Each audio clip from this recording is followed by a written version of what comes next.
What's up, man? Lane. Yeah. What about you?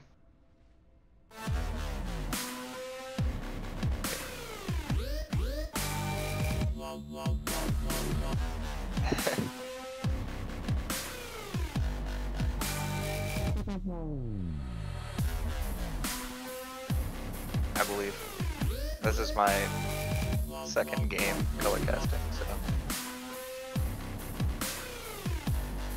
I guess so. I should be able to do it.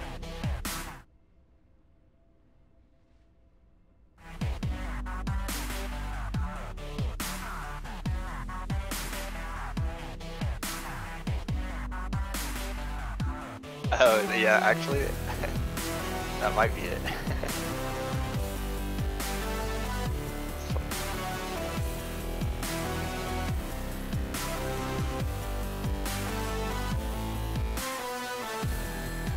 This is my game first.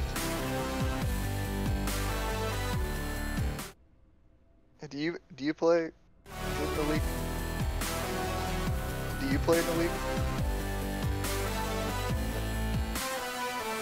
Mm-hmm.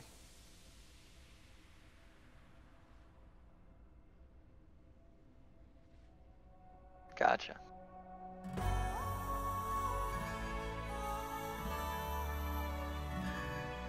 Great.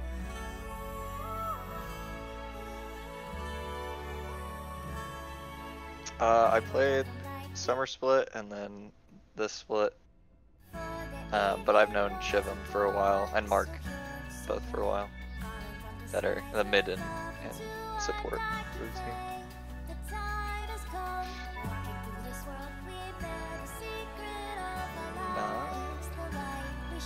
I'm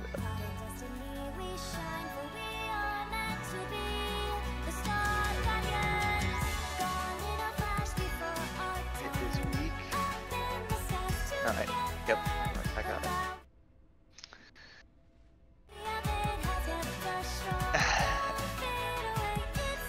Can you side it? You should, I don't know, throw a YouTube video up or something. Just throw Rise on in the background.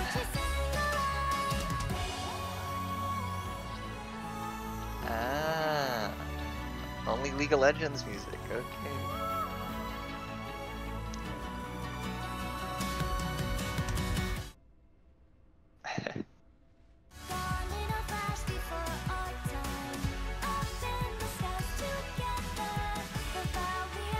Text him or something.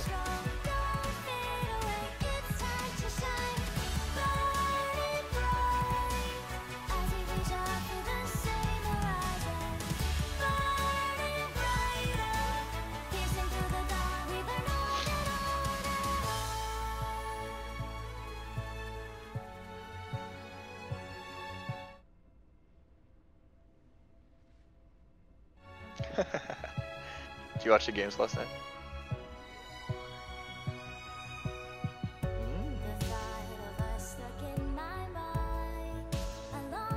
Oh, okay. Yeah, the game 2 and 3 were really fun to watch.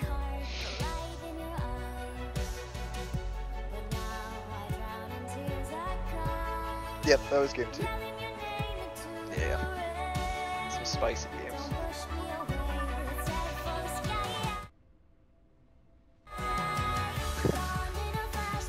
I'll just have to sing for the next 5-minute break.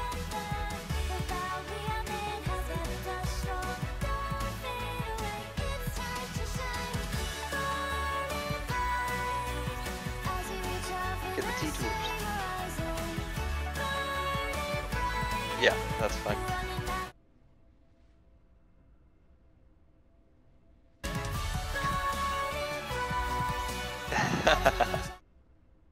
We did it.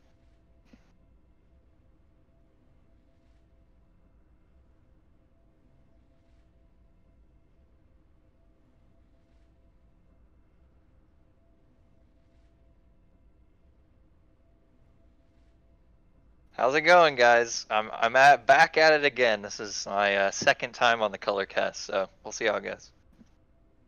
They're saying muted in chat.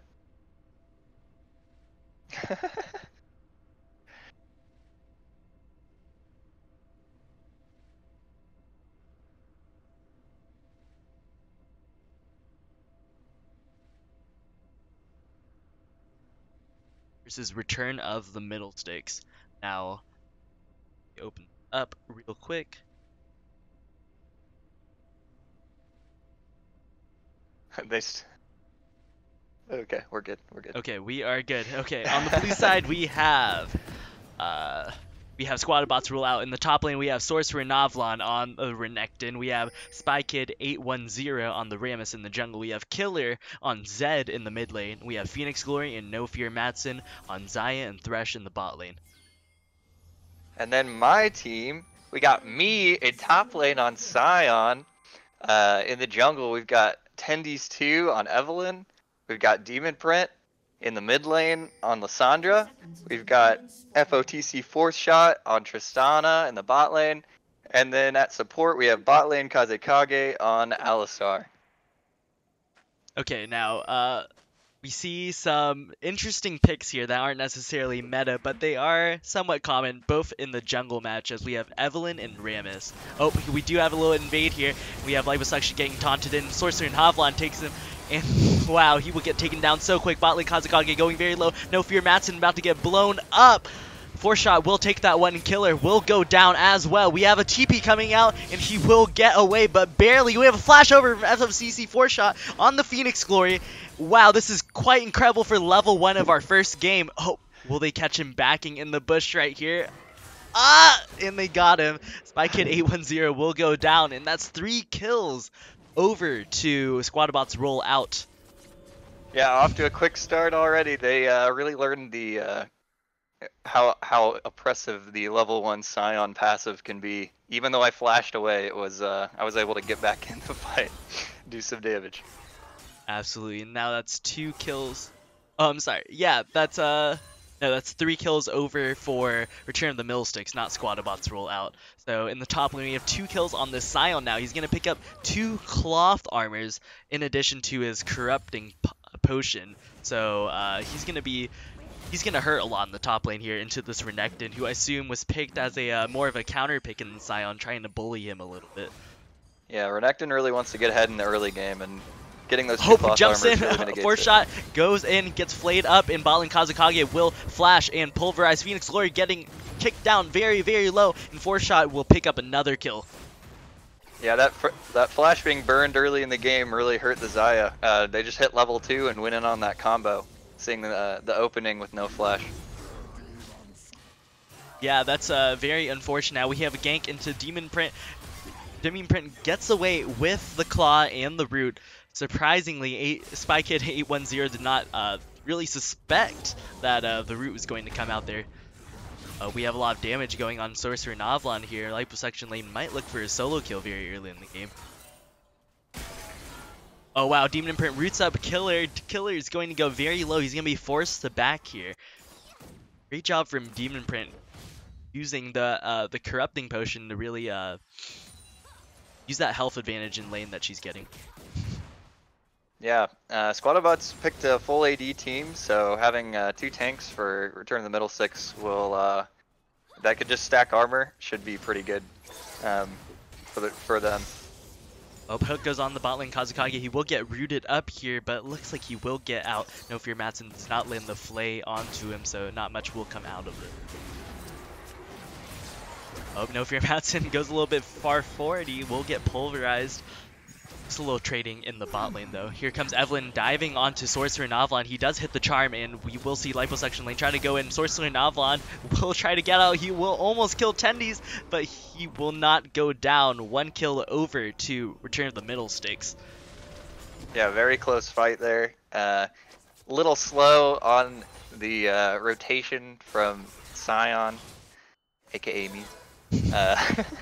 Definitely could have played that dive a little bit better, and Tendies wouldn't have been so close to dying at the end of that.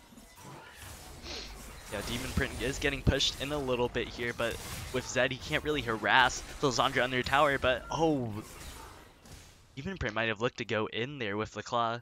Really scaring Killer there on the Zed pick. But in this matchup, Lysandra should win just because of how the ults interact. So level 6, when Zed gets his kill pressure, he won't be able to really do anything to Lysandra. He'll have to look for some roams in order to get some kills under his belt.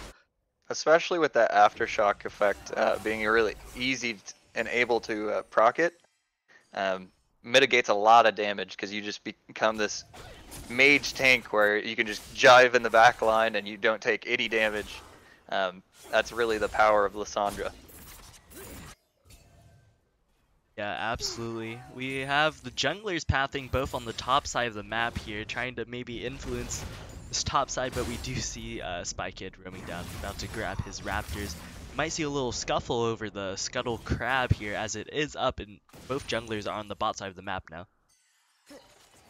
Now, Evelyn should be able to clear it a little bit faster than Rammus would, but Rammus with his taunt might be able to contest along with the roam priority from the mid lane on Squadabot's rollout. Yeah, Evelyn's about ready to hit 6 here, so Squadabots really need to play careful, especially with the easy setup from a lot of the lanes. Evelyn can just come in from just about anywhere, since you can't ward for her, and just appear out of nowhere. Oh, here comes a gank. 4-Shot jumps in very far right here. There's going to be a TP coming in. He's going to jump into turret range, and we have TP completed. It looks like Demon Print will come in, Spy Kid will go down. Meanwhile, in the top lane, we have a little bit of dueling. Liposuction lane does have level 6, has a little bit of kill pressure on the Sorcerer Novlan here. Yeah, that was a really good rotation by Return of the Middle Sticks. Seeing that a fight was breaking out, they were getting ganked, and then Demon Print to instantly TP. Oh, a blown flash blown there. Flash accidentally. Press F I did not to pay remember respects. that one during the game. Oh, Sorcerer Novlan is going to go in on the liposuction lane very deep here. Killer goes on to Tendies 2. Wow, the outplay from Tendies 2 getting out immediately. FOTC 4th shot will hit him here, and he will get tagged by the rocket charges, I believe. I do not know what they're called. He will go down. Now, the side of Return of the Millsticks could go for Dragon here, but meanwhile, in the top lane, Sorcerer Novlan trading onto liposuction lane. Despite the early lead, liposuction lane is getting a little bit bullied in this lane here. Yeah, the press the attack really helps out Renekton burst through some of the tankiness that I have on Sion. But yeah, he's definitely doing a better job of pressuring me out of lane than I am doing on him.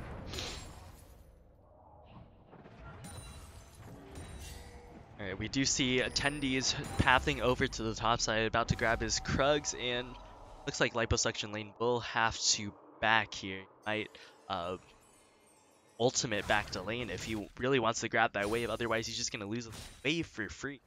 However, he is one wave up, so he can afford to lose that, but if he wants to keep his lead, he should do something about that, definitely. Yeah, I can't quite remember what I did on this play, but I think I just let it die. Oh, Balin Kazukage goes on to Phoenix Glory. Phoenix Glory might take the lantern out right here. Wow. A lot of damage going on Phoenix Glory. He will get bursted down before he can click onto that Thresh Lantern. And another kill goes over to 4th shot. Oh. Yeah, this bot lane is really rolling. Oh.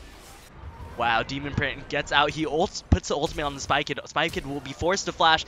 Flash from Demon Print. He goes in right here. Killer is about to get charmed by Tendies, but Tendies goes very, very too far into that turret range, and he will get shut down by Killer in the mid lane. What an outplay by Demon Print, turning the gank. That's really what we've seen from him in the second half of the split. He had a pretty rough start to the split, but has really stepped up as of late. Absolutely, and 4th shot is bullying Phoenix Glory a bit here. Will hit the Buster shot on him and will flash in and get the solo kill on the Phoenix Glory. Phoenix Glory is really in a rough spot here. You got a 6-0 Tristana that could just jump on you every time they see you, so Oh, Oh, we're gonna have a play in the bot lane. We do see Threshlayer coming in. Killer will hit the ultimate onto fourth shot. He will take him down with that death mark. Now they look to go on to bot lane Kazekage. Bot lane Kazekage hits a 3-man pulverize. He will flash out, but there will be a ZQ onto him. It looks like, oh, he throws out the emote for the BM. He's gonna try to get out here, but Killer goes in. He hits the headbutt on the Killer, but he will end up going down. Meanwhile, Tendies comes in, tries to get 1v3 kill right here. He gets Spy Kid. Gets Killer. Will he go for more? No Fear Matson running for his life at this point. Tendies a triple kill. 1v3. Incredible job. He spams laugh, and wow, Tendies is absolutely a monster on this Tristana this game. Yeah, bot lane Kazekage really made a Hope good he will play, go by on the the way. forehand. Phoenix Glory here. Phoenix Glory has a flash. He will get charmed up. Tendies 2 is on a rampage. He's just so strong right now, doing so much damage. You really gotta wonder what Phoenix Glory was doing there, stepping up, knowing Evelyn is in the area after getting that triple kill, especially with no ult at level 5. There does seem to be some trading here. It looks like Sorcerer Novelon will take the poorer end of this trade. Liposuction Lane does not have ult, so he cannot go in. However, in the bottom jungle, Demon Print gets engaged on. There comes the headbutt pulverize onto No Fear Matson and Spy Kid. Spy Kid will end up going down to bot lane Kazekage. Demon Print will hand that kill over accidentally. Yeah, this game's really getting out of control for Squadabots rollout. Yeah, Squadabots rollout just needs to, with their comp, they really just need to scale up or really just split push at this point. They can't really do anything. Here comes a headbutt pulverize on the Phoenix Glory. Yet another kill goes to fourth shot. He will take down this turret if nobody is here to stop him. Here comes No Fear Matson, but he will just put down a ward and back off. Some free gold over to Return of the Middle Sticks there with that ward. Already building a 10k gold lead at 11 minutes. It's pretty rough for Squadabots. Yeah, Squadabots are really going to struggle to get back into this one. We have 2 towers taken in the bot lane by fourth shot. Oh, looks to be a dive. Bot lane Kazekage will get hooked, and he will go down for his troubles. He tries to get out alive. He's almost there. He's going to get the... Oh, he did not get the blast code. Fourth shot goes on the Phoenix Glory in the base of Squadabots rollout. Phoenix Glory is getting absolutely demolished in this matchup. Meanwhile, in the top lane, we have Killer getting engaged on by Liposuction Lane Tendies. He will hit the ultimate onto Tendies. However, he will get charmed up and will be taken down. However, in the bot lane, we do have fourth shot finally getting shut down after getting hooked by No Fear Matson. It's a big shutdown onto the Renekton. We'll have to see how he utilizes that lead, or that gold. Absolutely. On the side of Squadabots rollout, we have an excellent 1-3-1 comp, having 2 split pushers on the side of Squadabots rollout. We have both the Renekton and the Zed, so they might be able to look to do something there if they want to try to get back into this game. However, it is a almost 9k gold lead at this point. 3 turrets, 4-0. No other objectives taken on the side of Return of the Millstick, so there is a chance to get back into this game. Yeah, However, the Evelyn is... Kazekage goes on to Killer and he will go down. Meanwhile, Tendies will get caught out by Spy Kid and No Fear Matson. It's just a constant brawl this game. Yeah. Fights everywhere, with Return of the Middle Sticks coming out ahead on almost all of them. Liposuction Lane tries to go on Sorcerer Novelon here, but Sorcerer Novelon, he will decide to let Sorcerer Novelon go on this one. Oh, there's a dive onto Phoenix Glory. Phoenix Glory will get taken down again. Eventually, he will go down. Threshlander comes out, but it will not be of any use. Yeah, it's just too easy with the Alistar to be able to dive these guys. And they here just comes dive another every one. time. No Fear Matson gets engaged on. He will get taken down by bot lane Kazekage. Spy Kid will try to get out of this one. Taunts up bot lane Kazekage, but he will end up going down after TP comes out from Liposuction Lane. They are zoning away Killer here. Killer will not look to go in on this. Here comes a flash from Demon Print, and Killer will end up going down here. However, Phoenix Glory is here. He's trying to get a kill. One kill goes over to Squadabots rule out. No, Sorcerer Navon is looking for more. Here comes a flash from No Fear Matson. Hits a hook onto Liposuction lane. Demon Print is getting taken very low. Taking a turret shot. Getting out of range. No Fear Matson going on to Demon Print. However, there's a flash from Sorcerer Navon. Now they both have to turn on the Liposuction lane. Liposuction lane flashes out. A hook comes out from No Fear Matson's Sorcerer Navon. Will end up taking him down. Yeah, crazy fight there. A lot of moving parts. Hard to really review that one. So many one-off kills in that fight. Yeah, Return of the Millsticks overextended a little bit on that fight, not really looking for objectives, but Tendies 2 is here for another kill. Hits the charm onto Phoenix Glory, who's not able to dodge it with the Xayah ultimate. Now 1 in 10 on this Xayah. Yeah, almost a death every minute here for the Squadabots 80 carry. Yeah, Return of the Millsticks did an excellent job focusing down that bot lane. Tendies 2 goes in onto Killer. Killer will flash out, and he will get out. There comes a charm on the Spy Kid 10. He will get stunned up, and he will go down. Squadabots roll out looking for something in the jungle there, but not looking to find anything. They are really struggling to get back into this game. Now, at the inhibitor turret for 2 lanes now on the side of Return of the Millsticks. Yeah, they'll look to want to crack the base here and just keep snowballing this lead. Oh, Tendies 2 flashes in onto Phoenix Glory. He does get charmed up. There is a flash, headbutt, pulverized from bot lane Kazekage, and Phoenix Glory will go down for the 11th time. Here comes an ultimate onto Tendies 2. Tendies 2 will go down, but Killer will get rooted up by the Demon Print. There's a Rammus in the back line. Now bot lane Kazekage will get taken down. 4th shot is taken very low. He will get taken down by this turret shot. Bot lane Kazekage is no longer in this fight. Demon Print is about to try to turn around this 1v2. However, we have Spy Kid going on to Demon Print. He will get taunted up. Now, Sorcerer Navlon will do enough damage and shut down Demon Print. Meanwhile, in the top lane, we have Liposuction lane pushing down this turret. Yeah, Sorcerer Navon, actually a bright spot for Squadabots rollout with 6 kills now on that Renekton. Maybe he can get something going here and sit in a side lane and is able to actually do something and not just die instantly to Eve. Yeah, Sorcerer Navlon is now 6-1-2 on this Renekton. However, on the side of Return of the Millsticks, they do have options to try and stop him in that side lane. Liposuction lane being one of them on the Scion, and then we have so many other options. Almost all carries from Return of the Millsticks, barring a 4th shot, should be able to hold against Sorcerer Navlon without dying. Yeah, at this point, I don't know how much macro is actually going on with this big of a lead. I think we kind of turned our brains off at the end of this game and just started going for kills. Yeah, here comes the ultimate from Liposuction lane. Will find nothing. However, No Fear Matson is caught out by Tendies. Tendies will take him very low. And now 4th shot will jump in for the kill. Now Spy Kid 810 is caught out. Gets engaged on by 2 tanks. And Demon Print comes in looking for the final kill. Spy Kid 810 is lasting so long. And 2 more kills go over to Return of the Millsticks. They might just look to end the game here.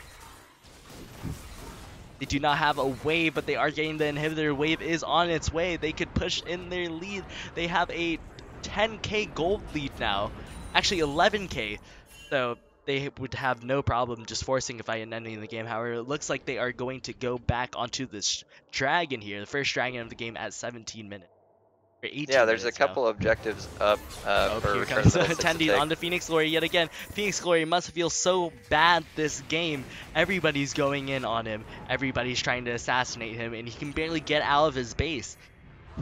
I think the real objective is Phoenix Glory's mental state. So obviously, Return of the Millsticks wanting to add Here some comes insult to Rude on injury Spy here. Kid 810 looking for more. 4th shot is kiting him back. And meanwhile, in the front line, we have bot lane Kazekage going on to No Fear Matson. 4th shot will jump in with the rocket jump. Now he will take down another one. Sorcerer Navlon, however, is just so tanky, and he will end up taking down a 4th shot. There's a 6 kills, or now 7 kills coming in for Sorcerer Navlon. You can really see the damage that he's able to put out with all of that gold on him. Yeah, it looks like they will turn on to the Rift Herald here. They're trying to find Killer. Killer is going to get headbutt pulverized. Meanwhile, Tendies knows where to go. He will find him, and Killer will get taken down. You're not fooled at all by the shadow there. They did a good job of splitting between the two places Zed could end up. Yeah, great communication from bot lane Kaze Kage and Tendies on the side of Return of the Middle Stakes, finding that pick. Yeah, they've started the Rift Herald up on the top side. We'll see if we get a Dancing Herald at the end of this game, or if they decide to use it somewhere else. Yes, we will absolutely see. Now the inhibitor down on the side. Squad bots roll out. We have a wave pushing in the bot lane. We have Sorcerer Navlon just standing in a bush waiting for something to happen. It looks like something might happen. We have two members of Return of the Millsticks pressing that bottom jungle, fighting for vision, trying to choke out. Squad bots roll out. We'll see what they can do. Oh, looks like an engage on the Killer, and Killer will hit the ultimate, but Fourth Shot just does so much damage at this point. Killer will almost take him down, taking him very low. Now Liposuction Lane will get taunted up. 3 members onto Liposuction Lane, but here comes the Cavalry. More people are coming, and we have a Thresh Laner trying to stop Spy Kid from taking that Thresh Laner, and he actually almost gets out, but Liposuction Lane will hit that onto Spy Kid, and he will get taken down. So Tendies gets engaged on, and Tendies will get out with the ultimate. Just a sliver of health left. Fallen Kazekage goes on the Phoenix Glory. Phoenix Glory being taken very low, but he will end up getting out here. Shutdown goes over to Sorcerer Navlon onto bot lane Kazekage. Now Sorcerer Navlon is going to look for more. Killer is respawn and back up. Double kill for Sorcerer Navlon. Killer will get rooted up and will get taken down. The last hope for Squadabots to roll out is Phoenix Glory, but he will get engaged on. He will root up 2 members of Return of the Millsticks. Now flash forward from Demon Print. Here comes Spy Kid 810 going on Demon Print. Will get rooted up. No Fear Matson looking for a hook here. He finds Tendies too. Will get a flay onto him. Will get taunted up. Tendies will get taken down. Demon Print will get taken down. Squadabots roll out are defending their Nexus turrets at this point. I wouldn't say they're back in the game yet. Yeah, definitely not back in the game, but still breathing just barely. Oh, he finds some of the members. Fourth Shot. Spy Kid 810 is not tanky enough. Even with the Thornmail, Fourth Shot will end up taking him down. Yeah, no Thornmail in the Rammus, but the passive was definitely not enough to keep him up with all of the magic resist that he's building instead of the armor. Yeah, meanwhile in the inventory of Killer on the side of Squadabots roll out, we have 5 Tear of the Goddesses. He is definitely not in a mental state to be able to finish out this game right now. We will have 4 members of Return of the Millsticks start up this Baron. Yeah, this should be the nail in the coffin for Squadabots roll out. I don't know if it's this or if it's the 5 Tears from Killer coming out, but this will definitely end the game a little bit quicker. Absolutely, and side of Squadabots roll out could not even get so far as to see what was happening on the map. They could not see that the Baron was being taken. However, they do spot out Tendies 2, and Spy Kid 810 is looking for something here. Will end up going for his blue buff as Return of the Millsticks is pushing into the mid lane. Now they have summoned the Rift Herald. They will engage onto the bot lane of Squadabots roll out. Sorcerer Navlon is looking to get out right here. So no Fear Matson hits a hook on the Liposuction Lane, but Liposuction Lane is so tanky. He's tanking both Nexus turrets right now. He's going to be taken down actually. He gets stunned up and will be a little overconfident there. Now Spy Kid 810 looks to go onto the back line of Return of the Millsticks, but will get taken down very quickly. He's not very tanky. Sorcerer Navlon is going to get stunned up here. He gets hit away from the Thresh Laner. He will have the GA and will resurrect here. No Fear Matson hits a hook on the bot lane Kazekaki. Here comes Fourth Shot. Was not there earlier, now is here. Will we get the Dancing Rift Herald? Yes, we will. Hits a charm onto No Fear Matson. Another kill. Looking, no, nothing. The bot Phoenix Glory will get out. Killer will get out. No, Phoenix Glory will not get out. Fourth Shot, they're just toying with their opponents at this point, and they will get the Dancing Rift Herald, and that will be the game. Return of the Millsticks picking up the win over Squadabots roll out. I have to say, for as much of a stomp as that was, Sorcerer Novlon really did have a pretty good game. He tried his best, and you know, for the end of the season in a game that really doesn't matter that much, I gotta give it to Squadabots. I appreciate them wanting to play with us, even though they weren't in a playoff race or anything like that. So hats off to them, and hope to see them in the on the Rift the next season. Yeah, absolutely. Squadabots roll out, putting up a fight against Return of the Millsticks, not letting them just take this one for free. Sorcerer Novlon on the Renekton was absolutely an asset to deal with this game. The only one with a gold lead over his counterpart on the side of Return of the Millsticks. Now we will take a break and we will be back. I cannot get my mouse over here, but we will be back with our second game of the day.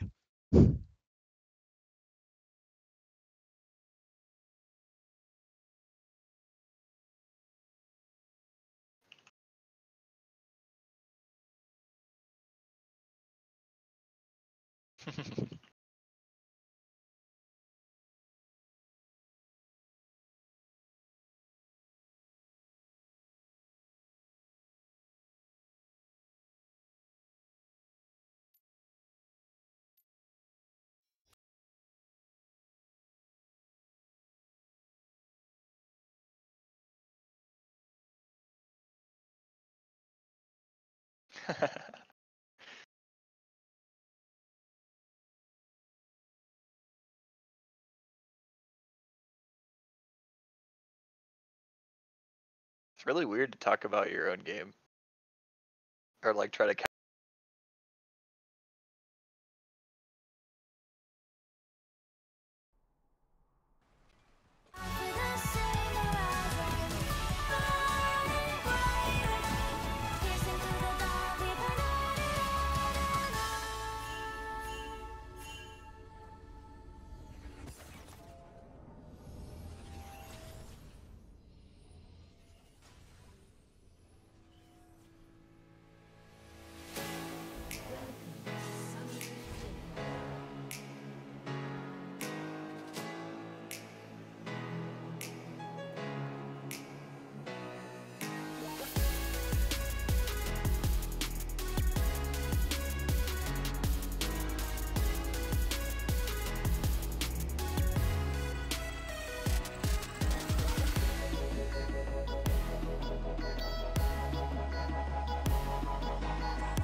Okay, welcome back to week 9 of the Diamond Capped OKLC.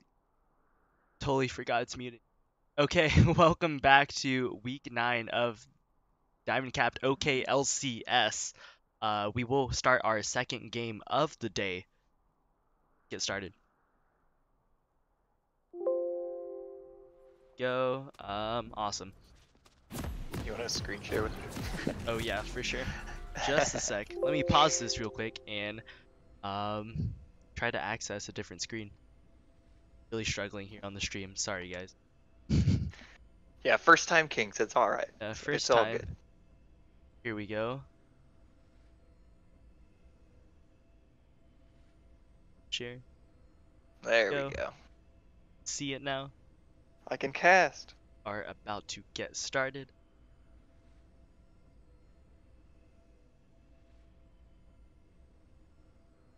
Okay, I think everything is underway and go and start this back up again. On the blue side, we do have Oklahoma Diamond Rush in the top lane now. We have it looks like OGR Silverhammer.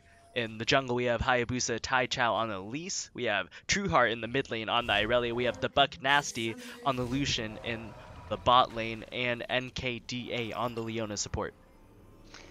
Yeah, and for KWU, we have We Like Fortnite on Darius. We have Chug Jug Brain in the jungle on Evelyn. We have in the mid lane Shikoro with the Zillion.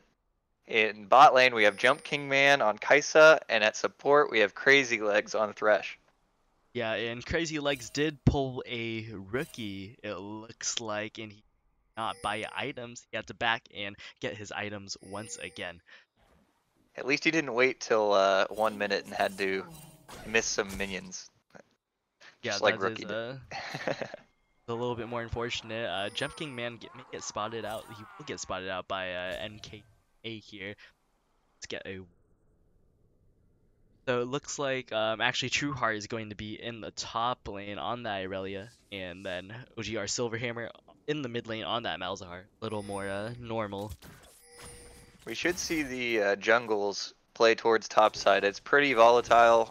Whoever really gets snowballing in that lane is going to be the one that is going to be able to get the side lane advantage. So it's pretty important for top lane to get their respective top laners ahead for both teams. Yeah, and Trueheart waiting till the last second to enter that lane. Baiting out that his jungler started top side. Now, we do have Chug Jug Brain going straight from blue buff onto the Scuttle. This is a little bit slower of a route, but make sure that he will not end up contesting the Scuttle with Hayabusa in the top lane. Hayabusa now going onto the Scuttle on the top lane, they will end up trading Scuttles. Watch it. A little bit trading going on to We Like Fortnite. However, like Fortnite getting those stacks and will take Trueheart very low. Trueheart will heal up with those corrupting pots. It seems like We Like Fortnite really understands this matchup for his trading opportunities, bullying Trueheart on this Irelia. It's a very Darius focused matchup early. Once Aurelia gets a couple items, it becomes a lot more even. So trying to get her to those items as fast as possible should be an objective for Elise.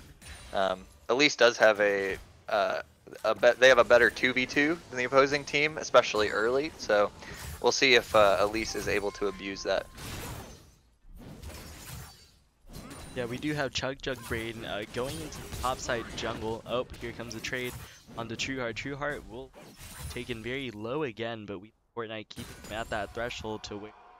No, it's not tower diveable, but yes, he has to play safe. Yeah, We Like Fortnite doing a very good job of abusing his health advantage here. Now Trueheart is going to be taken very low. Chug Jug Brain is here looking for the dive onto Trueheart on this Evelyn pick. Now, yeah, it's going to be really hard for Trueheart to outplay here. He's going to have to Trueheart TP is out. going to TP out, and that will be burned. That he cannot teleport back to lane. NKDA goes on to Jump King Man, but Jump King Man will get out. Crazy Legs hitting a hook onto NKDA. Now Thresh really counters Leona because every time Leona is going to try to Zenith Blade in, then she will get flayed away by this Thresh. Crazy Legs Yeah, commandeering Crazy that Legs pick. did a very good job Yep, here of comes another Zenith playing Blade away. and Here it another is. flay. However, Buck Nasty doing a lot of damage. Crazy Legs will miss this hook. But Yeah, we see that interaction that you're talking about again. Anytime Leona wants to go in, Thresh has very good disengage, and when she tries to get out, can always hook back in to win the trade overall. yeah, looking at the spot lane matchup, we do have the Buck Nasty versus Jump King Man. Now, I did coach both of these players at one point on Sky Zero. Buck Nasty was our original ADC. However, True Heart will get taken very low. I can talk about this later. True Heart will get taken down. First blood goes to We Like Fortnite.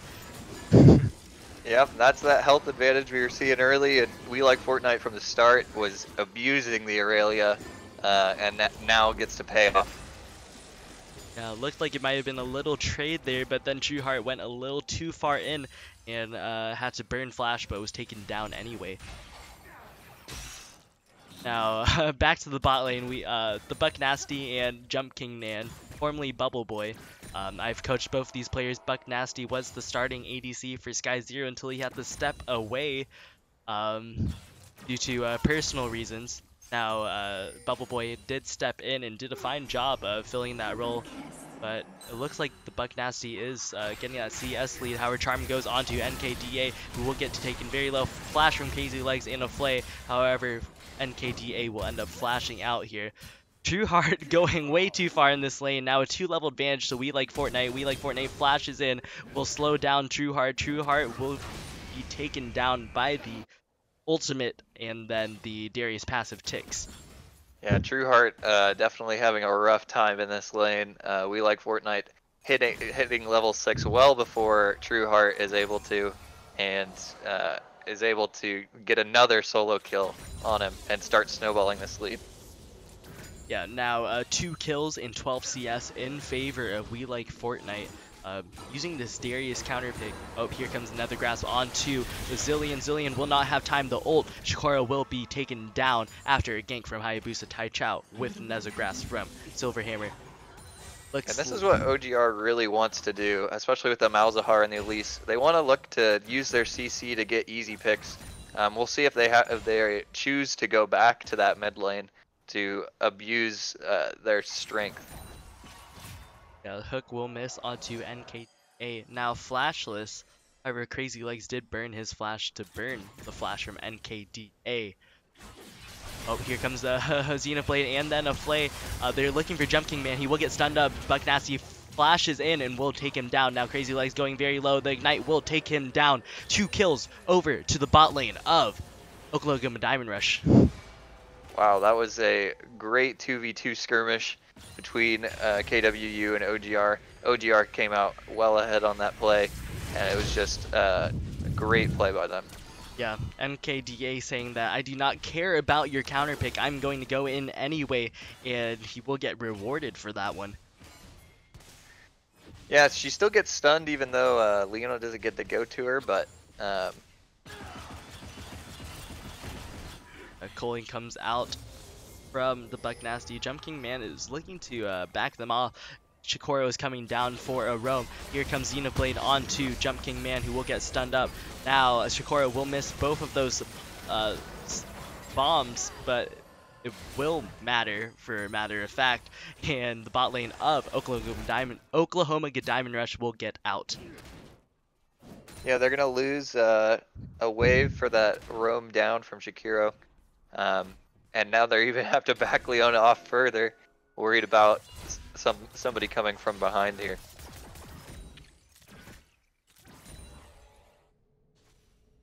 Silverhammer will spot out Crazy. Going to take the blast cone over, get spotted out by this excellently placed ward by either Crazy Legs or Jump King Man. Yeah, really wondering what Silverhammer is doing roaming bot. He's missed a pull wave mid for that roam, and his bot lane's already at base, so not really much for him to do in the bot lane. Just a wasted opportunity to get a wave in mid. Yeah, it looks like Trueheart will get forced off of the tower after Chug Jug Brain shows up in the top lane, threatening that dive. Looks like first tower will go over to KW. Yeah, this Darius is going to be very difficult to deal with, especially with that first blood of tower going on to him. He should come back with a full black cleaver and should just look to split push the entire game, and that's going to be really hard for OGR to deal with. Yeah, meanwhile in the bot lane, they will start up this dragon and take it. First dragon of the Infernal going over to Oklahoma Diamond Rush, being that yes, we're losing the top side, but also we'll try to salvage something in the bot side of the map for it. Now we see members of Oklahoma Diamond Rush moving into the bot lane, trying to dive. Crazy Legs will get stunned up, will get rooted, and he will get taken down very quickly. Hayabusa Taichao looking for more. However, Jump King Man is using this Kaisa pick very well. Charmed, and Hayabusa Taichao will go down, and KDA will take a little too many turret shots and will end up going down as well. However, we do have Trueheart going on Chug Jug Brain, but Chug Jug Brain will take Trueheart very low. He's trying to get out now. Chug Jug Brain activates his invisibility, and he will get flashed on by Jump King Man, who is now on a killing spree. Buck Nasty may have bit off more than he can chew, going a little bit too far. He will not get charmed up on this one. However, he will be taken down anyway. Jump King Man 4-1 on the Kaisa now. For as bad as that ended up being for OGR, I gotta commend them for trying to make the play. That, especially Trueheart knows he can't do anything. Yeah, and they will go on to We Like Fortnite here on the Darius. He will get shut down very quickly after Nezvergraps comes out from OGR Silverhammer. Like I was saying, Trueheart roaming down there knowing that he can't do anything against the Darius, so he's trying to get his team back in the game.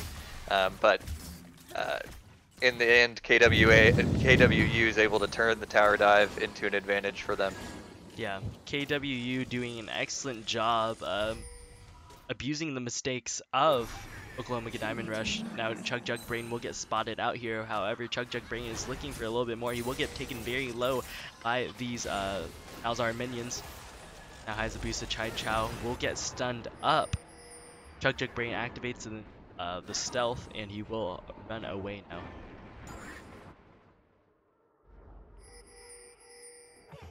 Trueheart finds two members of KWU. He will get charmed. Now a stun goes on to all members of KWU, and Trueheart might get out of this one alive. Shikoro looking for the last bomb, but Jump King Man hits that snipe, will take him down. OGR Silverhammer will end up taking down Crazy Legs after that Q from Malzahar. Now, yeah, like Fortnite coming in on the backside of the fight. Dunking Silverhammer, dunking Hayabusa Taichao, but Hayabusa Taichao is living on this one. He does live with just a sliver of health after the Darius passive stacks tick down. That was a great repel from Elise there to mitigate the Darius ult and to save himself from a little bit of damage from the Darius passive. Barely ends up living at the end of that play. Something that looked so good for KWU ended up being a pretty good play for OGR. Yeah, now OGR has tied up the kill score 8-8, and there's only 1k gold advantage in favor of KWU. Despite that massive mismatch in the top lane, it looks like Oklahoma Diamond Rush is getting back into this game. Yeah, Trueheart's doing a good job of roaming around the map. He is pretty underleveled, so he really needs to start getting some farm, but those kills do help his team stay in the game.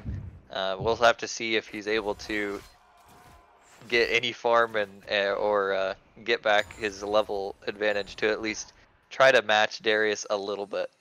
Just be able to sit under tower and clear waves is pretty important in this matchup. Yeah, he will get a lot of farm after Shikoro pushes in this wave right here into safety for Trueheart. Now we do have some members roaming into the mid lane of AWU. Chug Jug Brain will take down that red buff, and looks like this early game has really slowed down. Yeah, I'm honestly surprised KWU is not utilizing We Like Fortnite's advantage more. I feel like he could be splitting, and you have to send 2 or 3 members to stop his push because no one can match him 1v1 right now. Yeah, absolutely. With that Black Cleaver under his belt, as you said, he's going to be doing a lot of damage. So he should just be in the side lane right now, pushing in onto Trueheart on the Irelia, who cannot stop in 1v1. Pugnasty goes in with now Xenoblade, and he will get stunned up. Junk King Man will go down. Crazy Legs getting taken very low. Culling comes out. Hook misses, and looks like it will be 1 kill over to the bot lane of Oklahoma Diamond Rush. And that's a big shutdown going through for OGR, because Kaisa had 5 kills before that, and Lucian getting a much needed shutdown to keep them in the game. Now the gold's only 500 difference, and that was enough to take the lead. Yeah, we like Fortnite pressuring in this top lane. However, the bot lane advantage for Oklahoma Diamond Rush is just huge right now. Now, a turret in favor of Oklahoma Diamond Rush. Silverhammer is going to solo that one out. However, looks like Chug Jug Brain is going to go onto him. However, Silverhammer will get out of that one. Now, Xenoblade goes onto the bot lane, but will miss. Crazy Legs gets ignited. He will get taken very low. Flash stun for Hayabusa Taichao will miss. Jump King Man now aggressing onto the Oklahoma Diamond Rush. It looks like We Like Fortnite is here. He does have flash, but he will not end up engaging. Now all members of KWU are in the bot lane here, leaving Trueheart by himself. However, they will end up trading that dragon, it looks like, just so Trueheart can split push.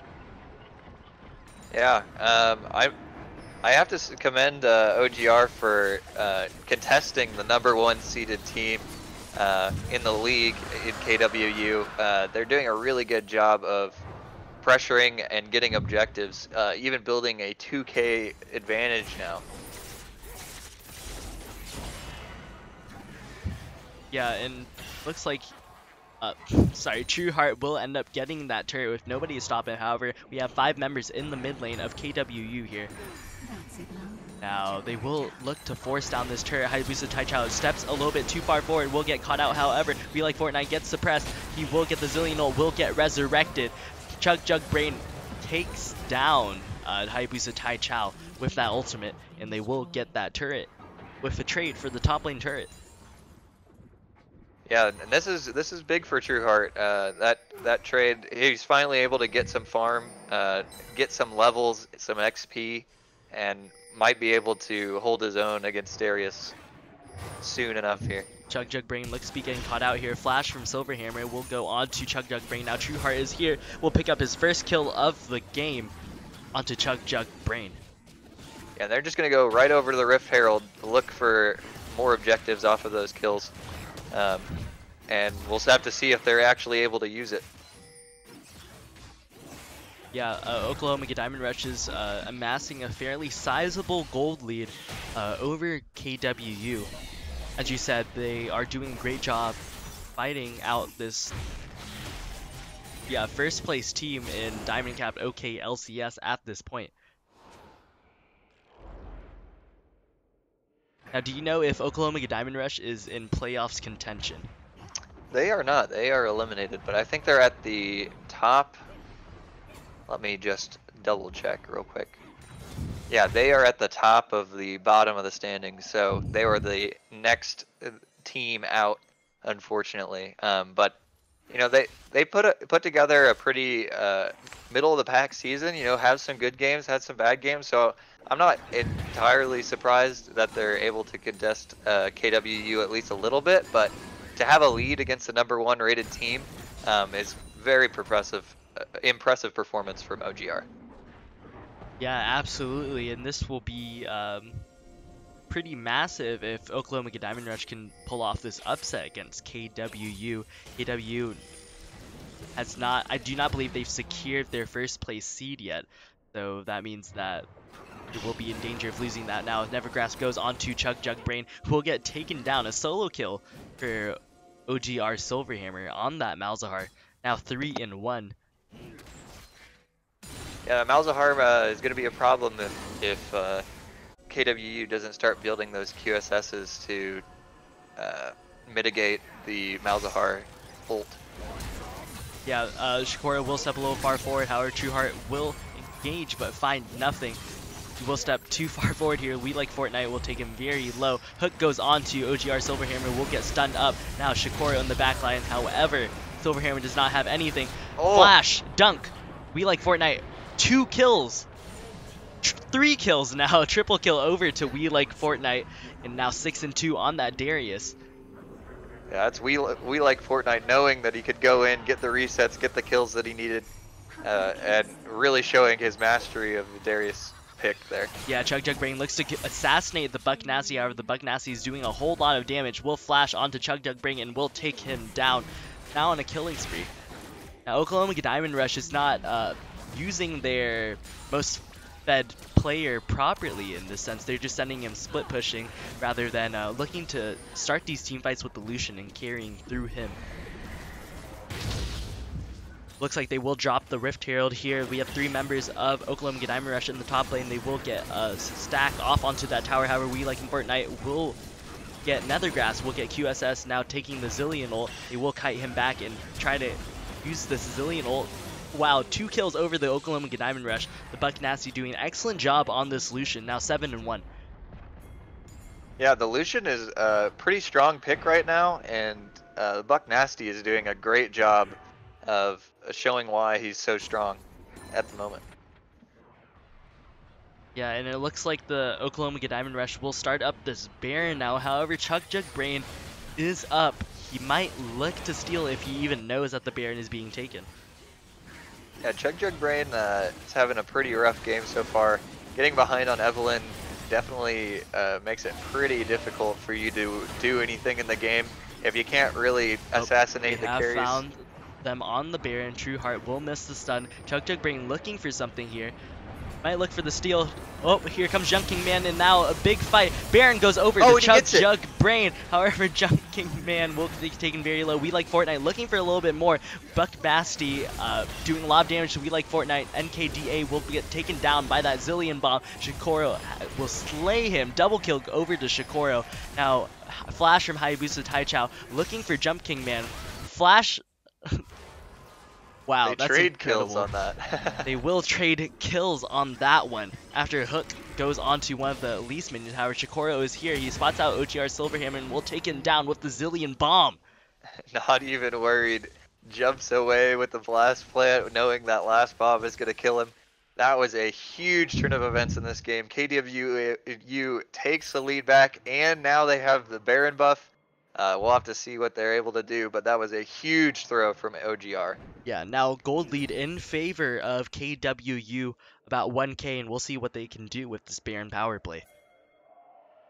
Now they will look up to push out these waves. It looks like big waves of slow pushing in favor of Oklahoma Diamond Rush. And they will there's start no the Dragon. TPs for KWU, so I expect them to push the side lanes out and then group in a lane all together and just look to push. Crazy Legs does get caught out here looking for a hook, but he will not be able to find anything. Brain will go in and get stunned up. However, the ultimate does come out. A hook onto NKDA means that all members of KW will get out alive. That could have been disastrous for KWU as with their Baron, they can't afford to get caught out at this point. Yeah, especially with Kaisa pushing bot and Darius running from base. That was a 3v4 that I don't think OGR quite knew where everyone was, so they didn't quite feel comfortable, but that could have been disastrous had KWU continued committing to that fight.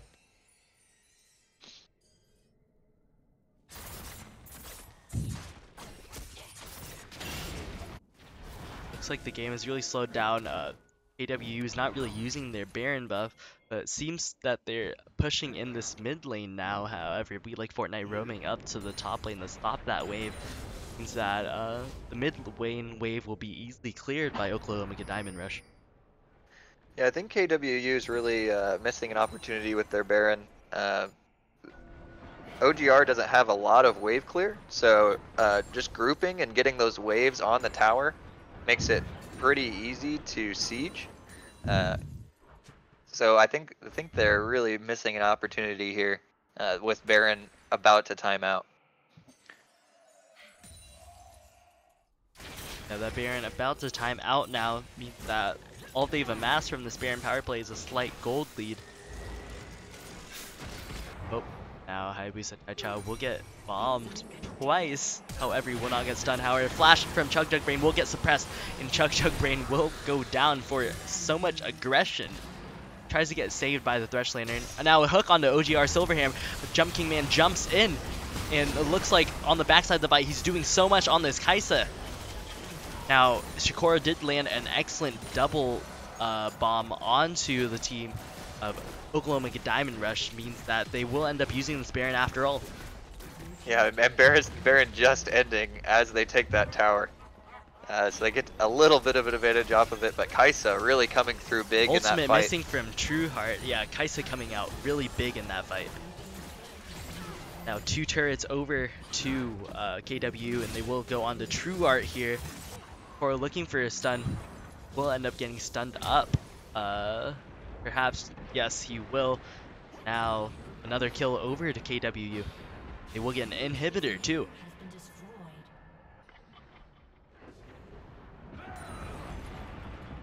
KWU needs to be careful here. They're split up. There's only 2 members up here while the rest of the team for OGR. But it looks like they're going to get out safe.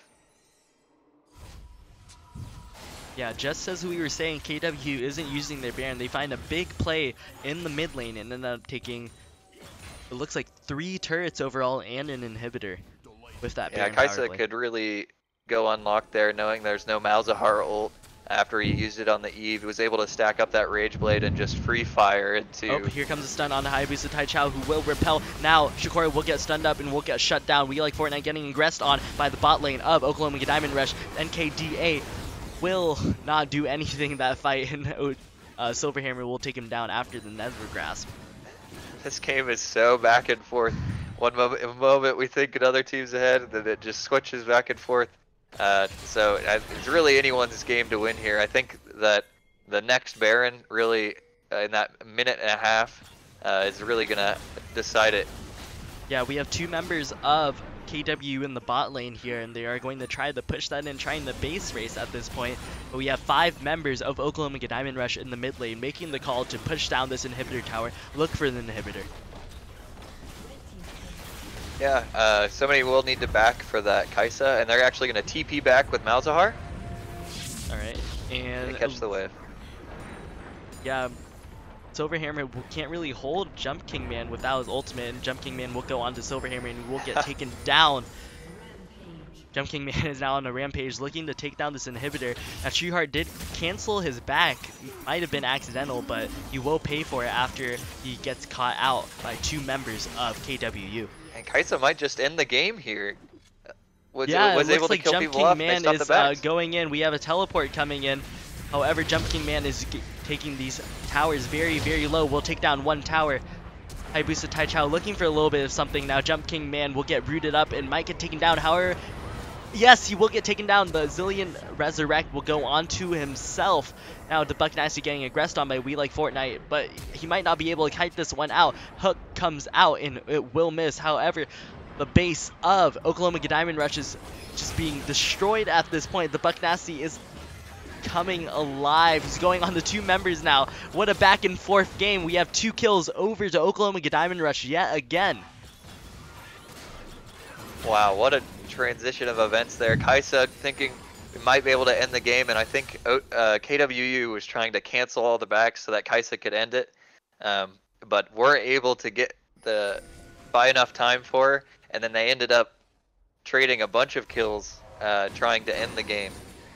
Yeah, now so many members of KWU are down for this Baron, and it will get started up by Oklahoma Diamond Rush by both Trueheart and the Buck Nasty.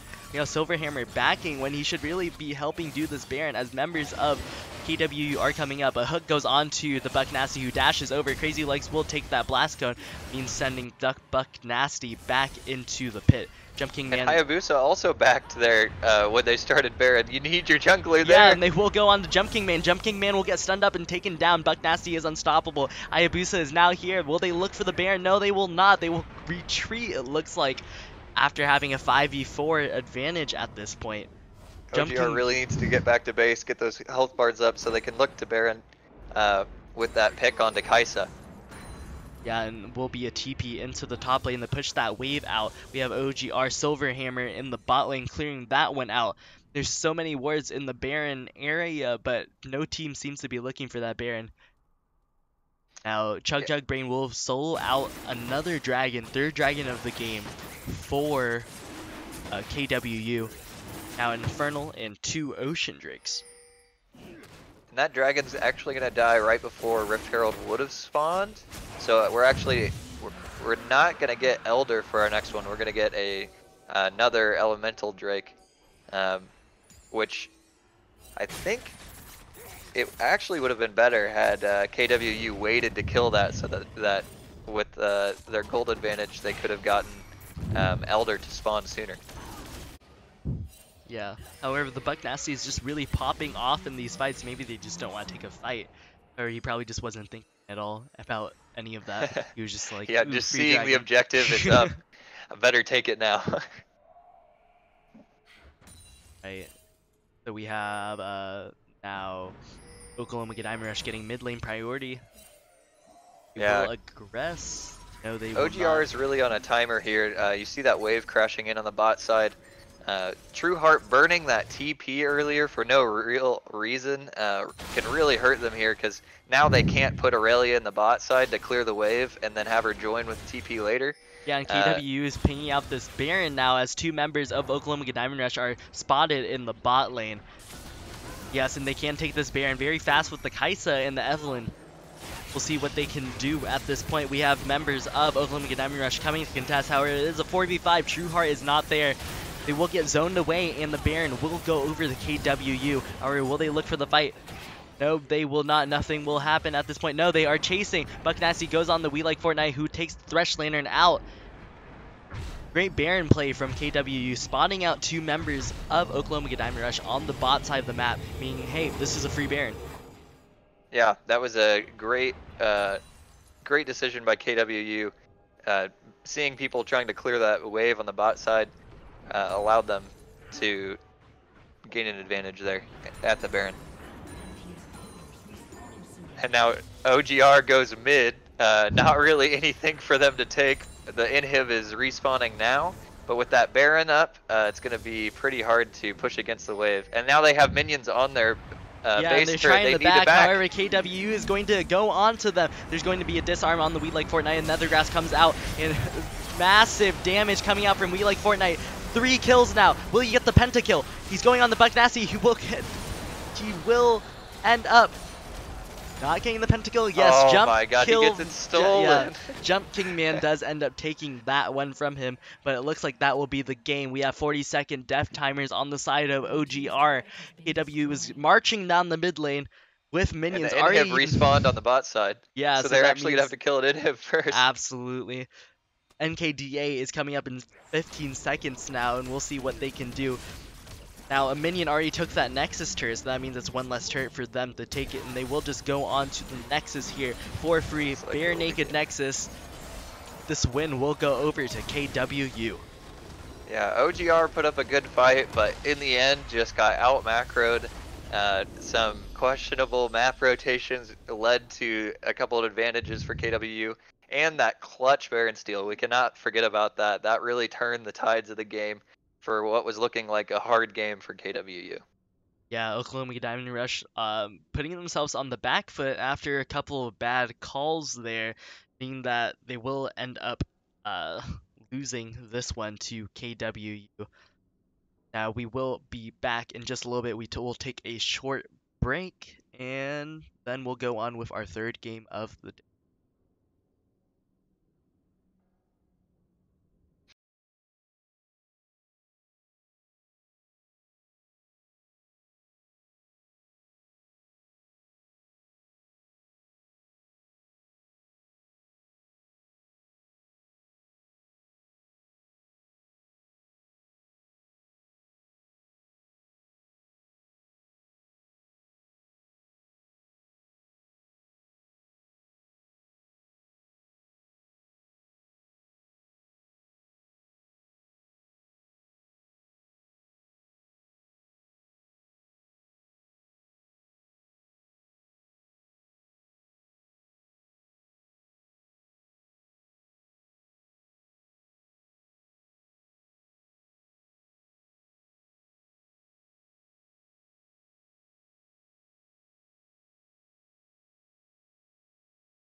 Okay, welcome back to week 9 of the Diamond Capped OKLCS. Turn off that music. So let's go and get started with our third game of the day. We have Def Cap for Cutie versus Propulsion Sports. Now, liposuction lane, are you here? Hello. Okay, awesome. We are ready to go. Let's go ahead and cast this one. Close that, my bad.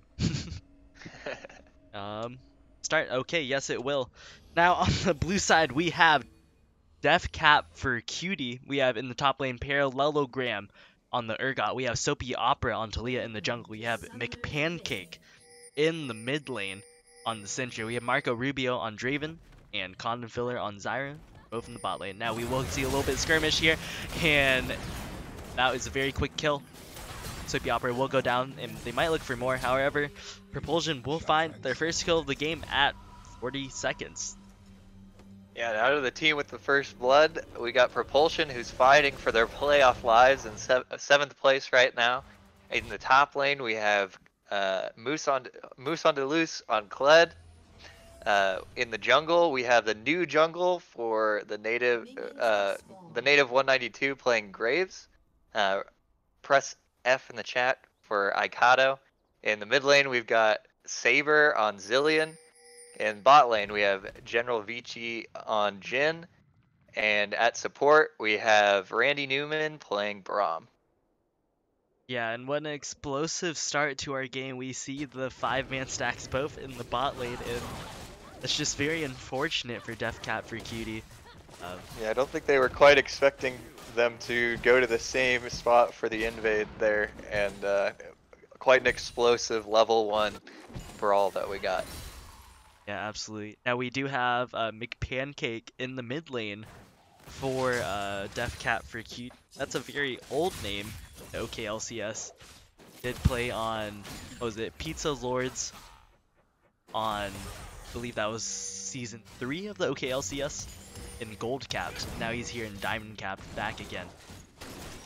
So we will see a little bit of fight over the scuttle. He will get knocked back, however, Saber is here.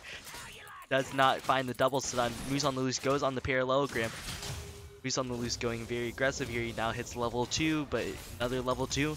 And it looks like the scuttle will just go to the native.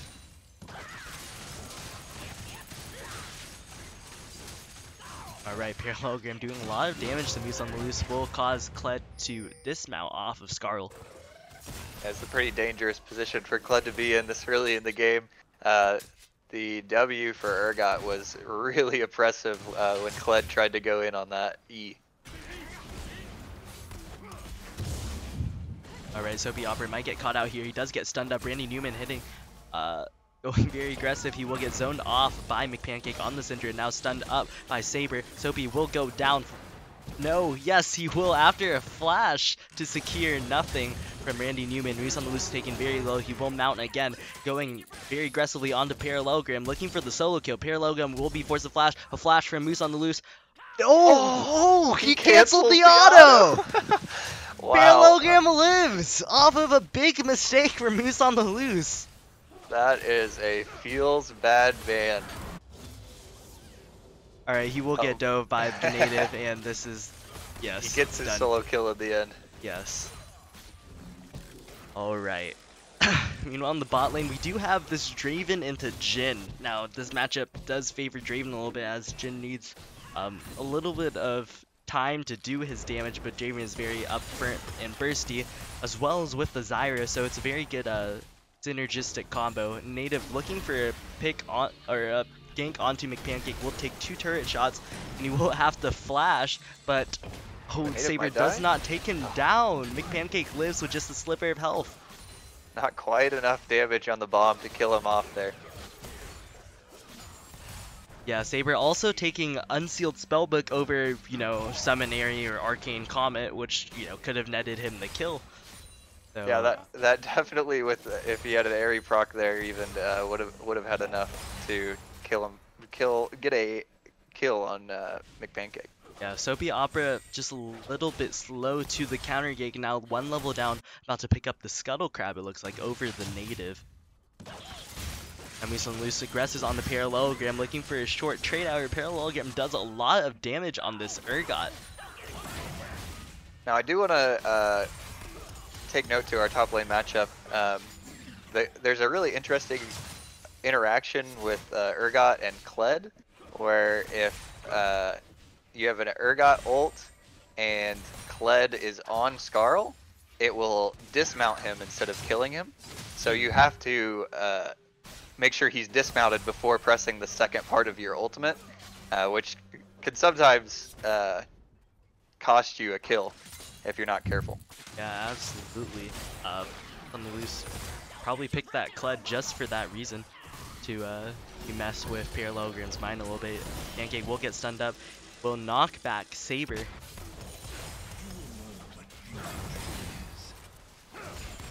Alright, and now in this early game we see a 1.4k gold lead in favor of Propulsion.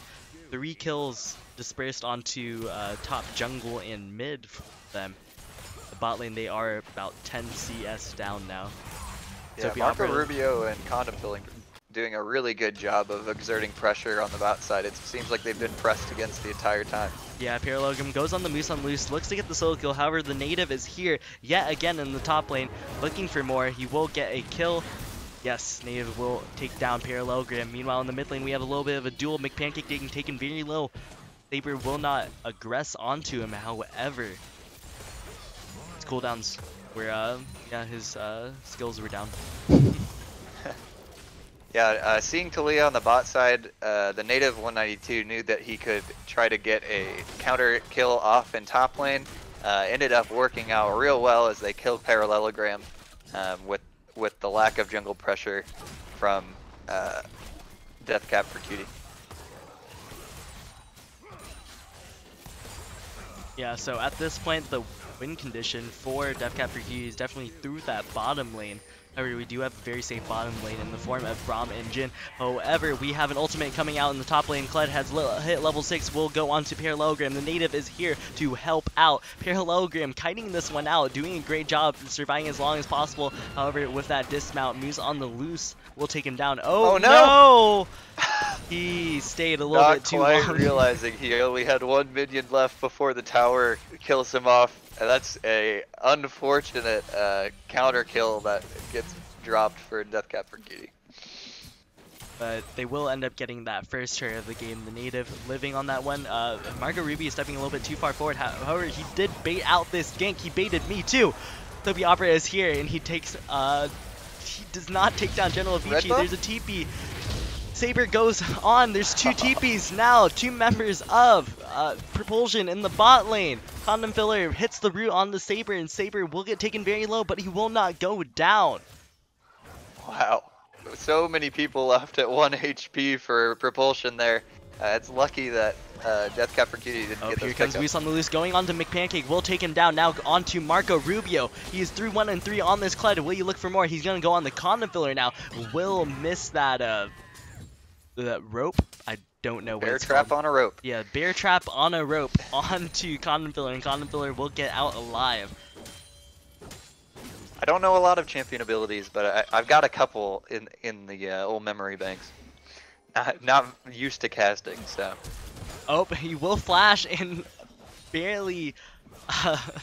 And Condom Filler lives off of that one, does not really deserve to live after disrespecting Moose on the loose like that. Now Saber is here, will get zoned off by Soapy Opera, but they are looking for Marco Ruby here. He will get rooted up. He will hit those axes onto Moose on the loose, which will displace him. However, we have so many members of Propulsion in the bot lane. Parallelogram will hit the first part of his ultimate onto Randy Newman, but Randy Newman's not low enough, so not much will come of it. Now, we might go on to this Cloud Dragon here. However, native 192 looking for a kill onto McPancake, taking him very low. Flashes forward, hits the ultimate, but McPancake will live. Wow, so many 1 HP. Yeah, this game would look very different if everybody that lived with 1 HP had died. There's been quite a few kills left on the board. Oh, here comes a root onto General Vici. Will take 2 turret shots. Will be taken below half health by Condom Filler.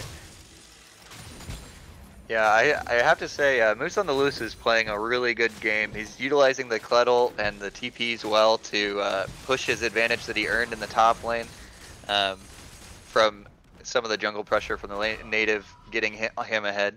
And he's been playing really well as the series has gone on, or the game has gone on.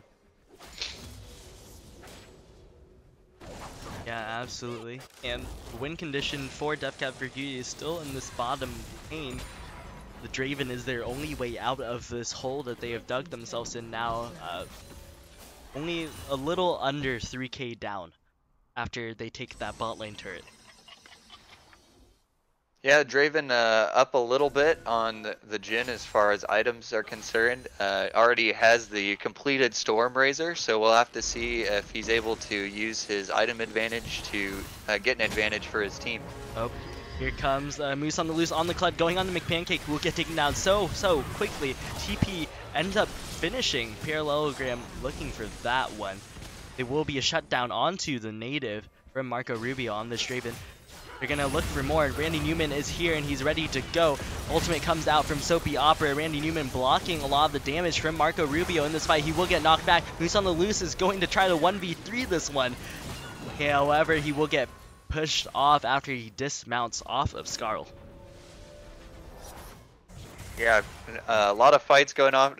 Started off with a kill from both teams, and then is able to transition to a fight, a small advantage for Deathcap for Cutie at the end of that fight.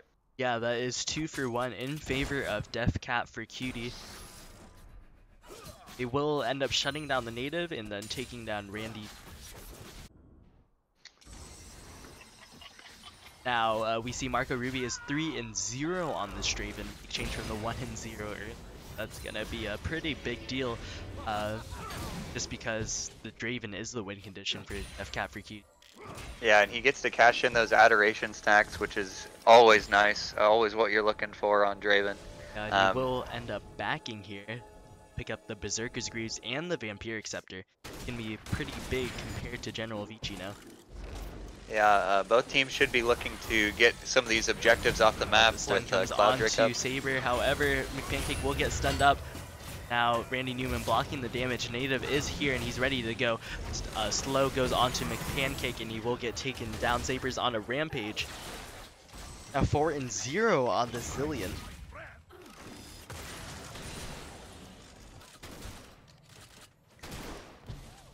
Okay, we do have Moose on the Loose pushing in the top lane.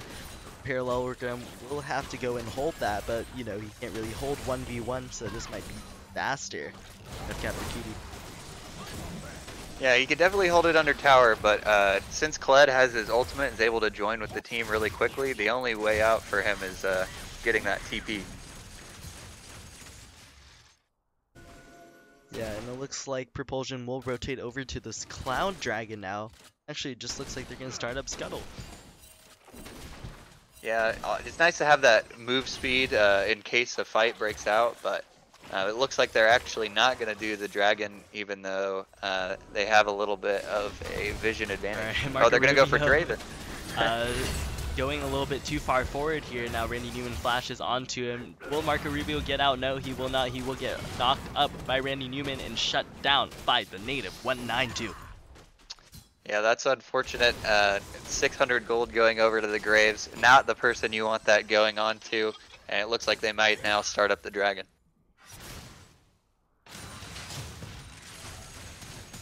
Right, now they will finally start up the dragon after that Draven, that one and only threat on the side of Deathcat for QD goes down. We'll get this one for, it looks like.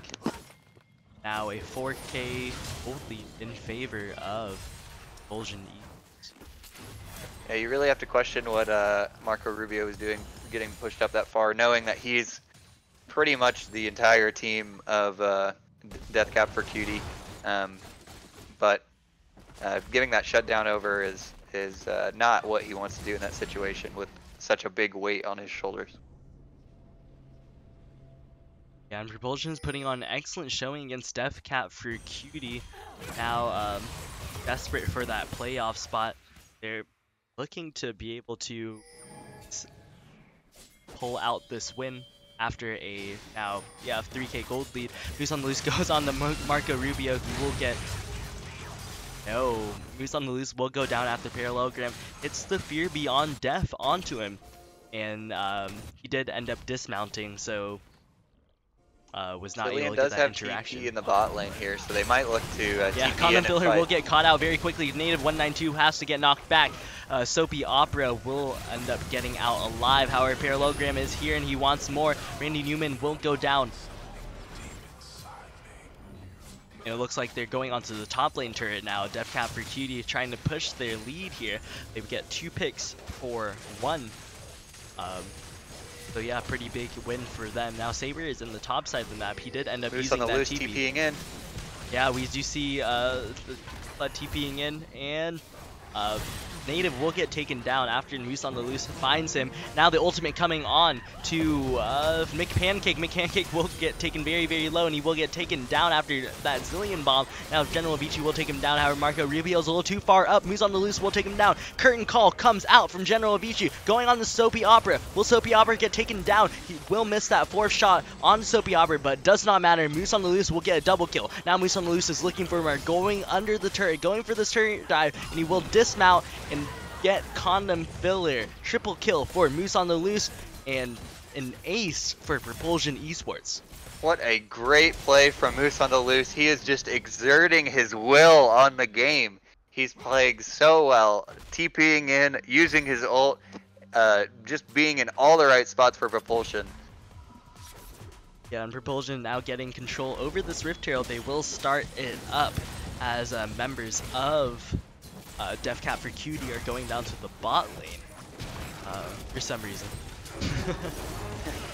Yeah, maybe they just think that they can't do anything at Rift Herald anyway, so they want to get the waves pushing and try to get some waves to crash and get some gold off for Propulsion to not be able to take. Okay, and now Propulsion will pick up that Rift Herald. It will go on to Moose on the Loose, who is a split push threat now with that Rift Herald. He's going to look to go into that bot lane and maybe just drop Rift uncontested just because it's so strong right now. 7-2 on the Clud. What an incredible performance so far from Moose on the Loose. Yeah, it is pretty hard for Deathcap for Cutie right now. I think what they want to do is look to try and get some picks. In the team fights, it's pretty difficult because they don't really have a frontliner unless Urgot is there.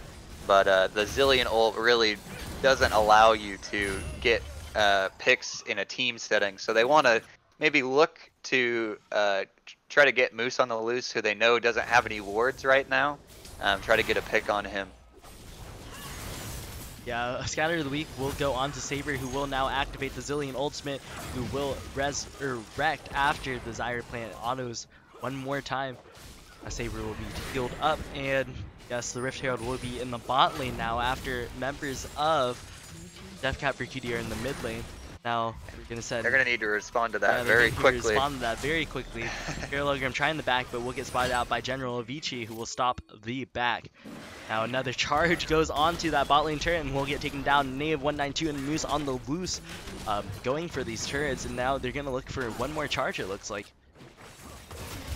Now Condom Filler steps a little bit too far forward. Native goes onto him. Soapy Opera steps too far forward. Moose on the Loose, aggresses under tower, and is unstoppable. Now ultimate comes onto McPancake, who stands no chance against Moose on the Loose. A double kill now. However, we have Marco Rubio picking up the kill onto the Native 192. Moose on the Loose playing with no fear. He's not scared of anyone. If anybody comes down, he just immediately jumps onto him and kills them. It makes quick work of them.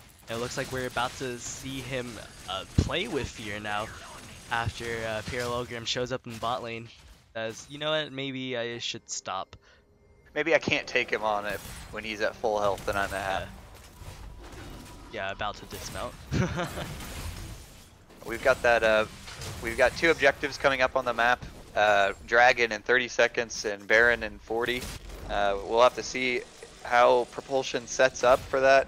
They should try to rotate, get some vision down after resetting here. I expect to see a lot of pink wards being purchased for propulsion here. Yeah, let's see. How many pink wards? We have 4 now? Not see one from Mies on the Loose. Did he have enough gold? He did not have enough. That is why. Gotta get the cloth armor. Yeah. Does it over the wards, I guess. Oh, he does spot out Soapy Opera now, and you have to jump over that wall. However, Soapy Opera, not too much of a threat, it looks like. Oh, Scattered Weak goes on to General Vici. Get. Oh my goodness, McPancake steps a little bit too far forward. Mies on the Loose is now godlike. He's gonna go on to Parallelogram. That bear trap on a rope will end up clinching him in. General Vici hitting that curtain call onto Parallelogram, his former teammate, and now they looked for more. Exhaust comes on to Marco Rubio, who will just get out. However, Native 192 is in the backline. It's not enough. Wow, Native 192 will end up taking him down. Yeah, I'm thinking that was the spellbook exhaust, so I'm thinking Zillion just wanted to get rid of his exhaust so he could get his TP that was hiding underneath of it. But now they're just going to rotate to this tower and take that and head towards Drake. They should take the Drake, look to reset, and then go straight back to Baron and look for picks just like they did there. Yeah, Deathcap Group Cutie stands no chance in these team fights. They only have 1 damage threat, and that is the Draven. However, with Mies on the Loose so big, he's going to be able to either, 1, delete Marco Rubio or just zone him away completely. Marco Rubio aggressing a little bit, Native 192 and Randy Newman looking for him. He will have to flash away, and now Parallelogram looking for a little bit of something. Here comes the ultimate. Here comes Mies on the Loose. Going on to Parallelogram. Now he will get out. Looks like his team called that one off. He doesn't want that fight. Yeah, he says, nope, not this one. Hoping he'd get the Draven on that ult, and didn't quite connect, so they decided to disengage. Looks like members are going to be resetting here, and they're going to head towards Baron.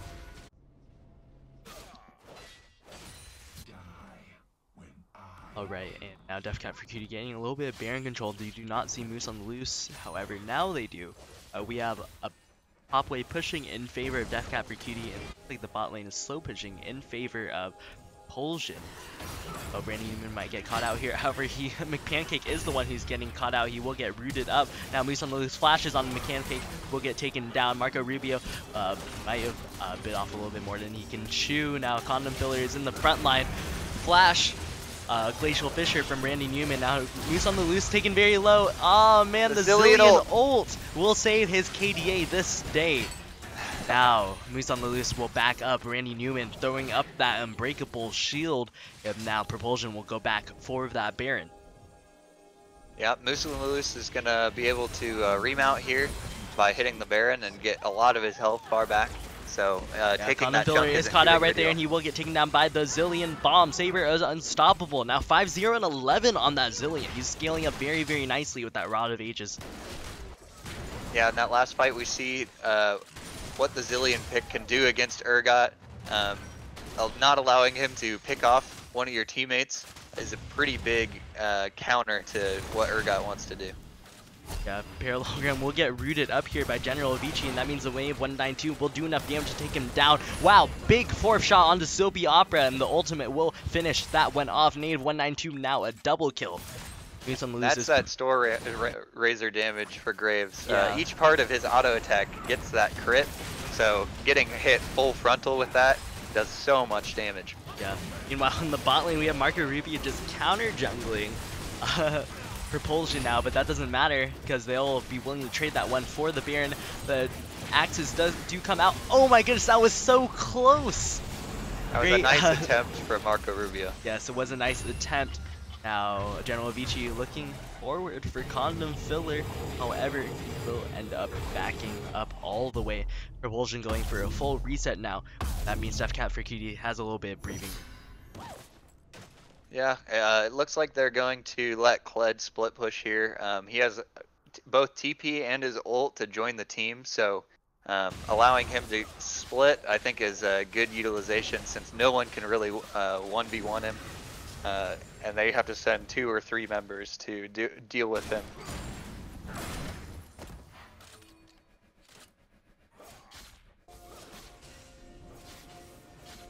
Right now, Parallelogram might spot out the native here. Soapy Opera and Parallelogram aggressing onto him. However, Randy Newman is here, and that will force members of Deathcat for Cutie to back off of the map. Oh, here comes the Talia ultimate. However, it is not quick enough. Moose on the Loose goes on to Soapy Opera and is now legendary. And that's what we're talking about, that Kled being able to 1v1 anyone. Talia in a bad spot there. And an 0-7 Talia is not really going to do much for you in those 1v1 contests against a 12-2 Kled. Moose on the Loose taking that turret out. Moose on the Loose and the native 192, an excellent top jungle duo aggressing onto this inhibitor here. Parallelogram is trying to save this one. Marco Rubio is there. McPancake tries to get the scout here of the week, but not able to do anything. General Vici taking him down with that 4th shot. Yeah, that 4th shot coming in big, just almost half his health bar. Propulsion is just Marco looking Rubio to steps go a little for the bit too kill. far forward, and he will spot out the native, who will end up spotting out him and taking him down. Now ultimate comes on to, no, it does not matter. We have General Vici killing Condom Filler. And Propulsion is looking for the game here. Trying to get some more kills so that they can finish off with Baron buff. Yeah, here comes the root, here comes the stun, here comes the double bomb into the kill. Now Moose on the Loose, 12-2 on this Kled is such a massive threat that I believe Propulsion can look to end here with 2 inhibitors down and the Baron buff. Now Moose on the Loose aggressing onto the turret there. McPancake stepping a little bit too far forward, will get taken down very quickly. Zillion ult goes onto the native, who is trying to get executed but will not be enough. Does not matter. However, he will get taken down. The game will end up going to Propulsion Esports as soon as they decide to hit the Nexus, which is now. Yeah, Propulsion showing why they should be part of the playoff picture for OKLCS. The native played a really good first series. His synergy with Moose on the Loose really carried Propulsion through that game, and they were able to move that lead through the rest of the map. Yeah, absolutely. Propulsion putting up an excellent showing against Deathcat for Cutie. Now Propulsion is just that much closer to playoffs. Now we'll take a quick break and we'll get on to game 4 of the day. Thank you for tuning in.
Okay, welcome back to week 9 of the Diamond Cap OK LCS.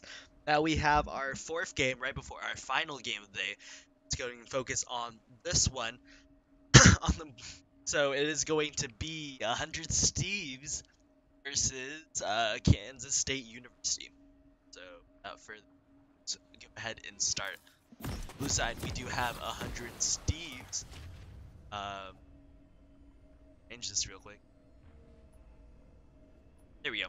We have consistencies in the top lane on the Camille. We have Hexavon in jungle on the Olaf. We have Kang in the mid lane with Cassiopeia. We have Rune and Zhao Mao in the bot lane on Kaisa and Thresh. And for K-State University B, we've got Vibon on Aurelia in the top lane. We've got UKP X Koala on Graves in the jungle. We've got Mortally Divine on Zillion in the mid lane. At bot lane, we've got Let me stop you for a Yinda sec. We on have a little Vayne. bit of something happening. Oh no, consistency misses the wall jump. He might have the flash here. However, it does not look like V-Bond and Morley Divine. Oh yes, they do have enough damage. Here comes the bomb, and will it take him down? No, it will not. Consistencies will live off of that level 1. Lives Okay. with no HP remaining. Yeah, only have to burn a flash. Now back to our lineup for K-State. In the bot lane, we have Yinda on Vayne, and at support, we have Lord Care Bear on Pike. Yeah, very interesting lane now. The Vayne Pike, you wouldn't think that those two picks have very much synergy together, and that's because they don't. Yeah, I think Yinda is utilizing the Vayne as a counter pick to Kaisa. She's able to outrange, and since Kaisa is also pretty slow in the early game typically. Oh, just a second. Yeah, Yinda and Lord Care Bear are about to find Rose and Zhao Mao. Now, Rose is being taken very low. However, Yab Yinda is being taken lower. Oh no, Rose has the Ignite taken on her. We'll have to heal off that one. Lord Care Bear will be forced to flash. Now, Yab Yinda looking for more. Zhao Mao Hope will have to flash, and all summoners blown in the bot lane now. However, Hexavon is here. They do not know this, but they will end up getting out anyway. Oh, here comes the roam from Mortally Divine, who will not end up doing anything. All summoners blown in that first skirmish before the minions even meet. Yeah, pretty funny exchange there. Oh, Kang looking for something on Mortally Divine. Has a level 2, however, Mortally Divine did roam down and miss some EXP. Will have to flash. Yeah, that's pretty unfortunate for Mortally Divine there, trying to help his team out and then ends up getting punished for it in the mid lane. Yeah, what a crazy game we have so far. We have so many summoners blown from both sides. That level there's now. Oh, here comes a hook and onto Rose. He will hit the stun, and first blood will go to Kansas State University. X-Wall getting aggressed on by Hexavon. Hexavon doing a lot of damage. X-Wall might have to flash here. Oh, here comes V-Bon on the Irelia. Hexavon will flash and dodge the stun from V-Bon. Now V-Bon is caught out here. Kang looking for something here. Hexavon slowing up V-Bon, and now the stun comes on the V-Bon from consistencies, and Hexavon will live, but barely. Will end up getting that Scuttle Crab. Yeah, all those summoners being down really leads to some explosive early games here. We'll have to see how the junglers where they go with all of their selection that they have to gank. And that was a good play by Hexagon to flash on the Graves and get the kill. Yeah. Now the only summoners that are up are going to Cleanse and Flash from Kang in the mid lane. Then we have V-Bon's teleport and Consistency's teleport. But the only flash on the side of Kansas State University is UKP X Koala's flash, which he kind of greeted in that fight there. I think he saw that mid lane and top were roaming, so he didn't want to end up blowing it knowing he was already dead, maybe. But maybe he could have gotten out, but it would have been pretty rough. Oh, Mortally Divine misses the double bomb, means that Kang might get out here. However, way too far up in the lane. KPX will take him down. Yeah, that's one of the few champions that has flash up, but was just too far pushed up in the lane, and UKP Koala comes in for an easy gank. Xquala knows that he has mid priority here, and he's going to go onto the Raptors camp of Hexavon. However, Zhao Mao is roaming up, and Hexavon is just doing so much damage. And yeah, Hexavon not really worried about the Graves early game. A lot of champions are, and he is just being able to run right at him with that pick. It's 2-0 on this Olaf, meaning that he has a huge lead over Xquala on the Graves. Pretty much whatever he wants, as long as, you know, he get collapsed on by 2 or 3 members of Kansas State University. Does get pinged out here. Xquala a bit too far. Kang looking for something. He will end up not spotting out Xquala. However, in the bot lane, we do have Zhao Mao being engaged on. Ignite comes on to Zhao Mao, and he will end up going down. Lord Care Bear picking up that kill after an excellent engagement in the bot lane of Kansas State University. Now we have Hexavon looking for a little bit of something. However, he will get stunned up by Morley Divine. He did not know that Morley Divine was there. Kang is looking for something. He does have flash, but he will not find Xquala. He's just going to take a bunch of damage from Morley Divine for free. And now he's going to get stunned. Oh, he will not get stunned up. Xquala steps too far forward, and that means he will get the shutdown onto Xquala. Kang will go down, though. Xquala coming back in the fight. He was out. I don't know why he decides to come back in. I think Morley Divine could have handled that on his own, but just they end up getting the kill in the end. A kill and an assist. Not too bad, but could have just been a 1-for-0 instead of being a 1-for-1 trade there. Absolutely. Now, Kansas State University picking up a little bit of gold. Now 2K in favor of them. Kill score 5-3. No objectives taken yet. Now the side of Kansas State University is going to want to look to scale up a little bit more now that Irelia getting a few items, and then Vayne with some items. However, oh no, Lord Care Bear steps a little bit too far forward, will get flayed back. However, Rose is the one who's caught out. Rose getting almost condemned into the wall and will get taken down after Xquala is here. Zhao Mao getting, absolutely obliterated after roam from Morley Divine and a gank from Xquala. But they're going to look to aggress onto that bot lane tower there. That was a great collapse from K-State and a great setup by Lord Care Bear, hitting that flash stun to get the initial kill, and then K-State showing up to get the remaining kill on 100 Thieves. Yeah, Hexavon is on the top side of the map, so if Kansas State University should so choose to start up that dragon, that means that contest. Yeah, they're a little low, and I know UKP Xquala has no mana, so they just decide to back here and get the Baron another, or the dragon another time. From V-Bon onto consistencies. V-Bon taken very low. Now Hexavon is here. Hextech ultimatum onto V-Bon, and he will get taken down. Now Hexavon, another kill donated to him. Now 3-1 on this Olaf will prove to be a problem later in the game. Yeah, we'll see if he's able to utilize his advantage and keep invading like he has been. Oh. And we see this matchup in mid. Something. Will he will not end up taking him down. He's going to wait. Oh my goodness. Took a turret shot. That is so unlucky for Kong in the mid lane. Going for that solo kill, he could feel it, but then steps into aggro, and the poison aggro's the turret, and he takes too many shots with that bomb on his head. Here we're going on to consistencies here, who will get the ball hook in. Yeah, get out. Now lane swap from Kansas State University is that they will forfeit this dragon control. Hexavon will path towards the bot side of this map as his red buff is up.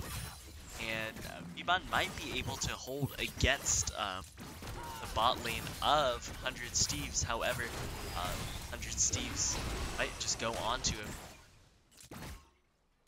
See what they do here.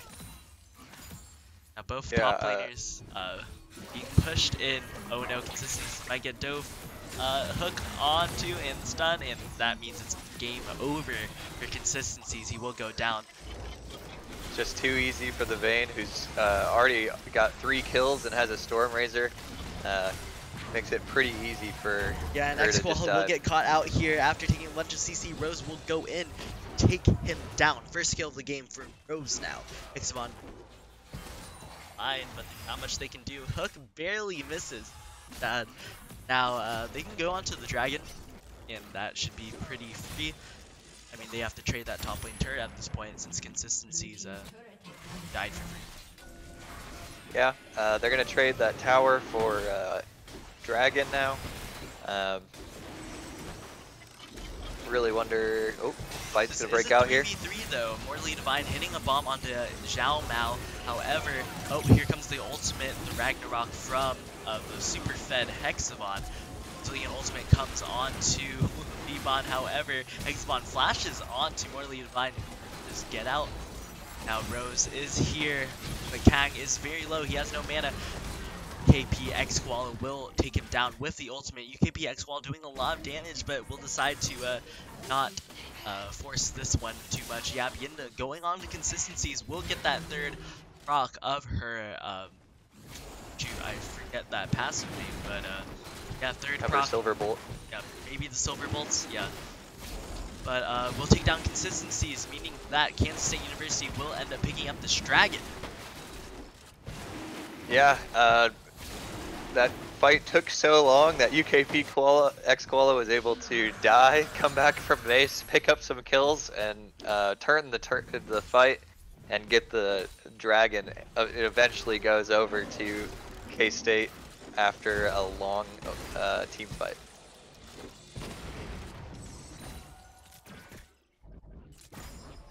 Okay, now we have Yab Yinda rotating into the mid lane. Now they're looking for that mid lane tower.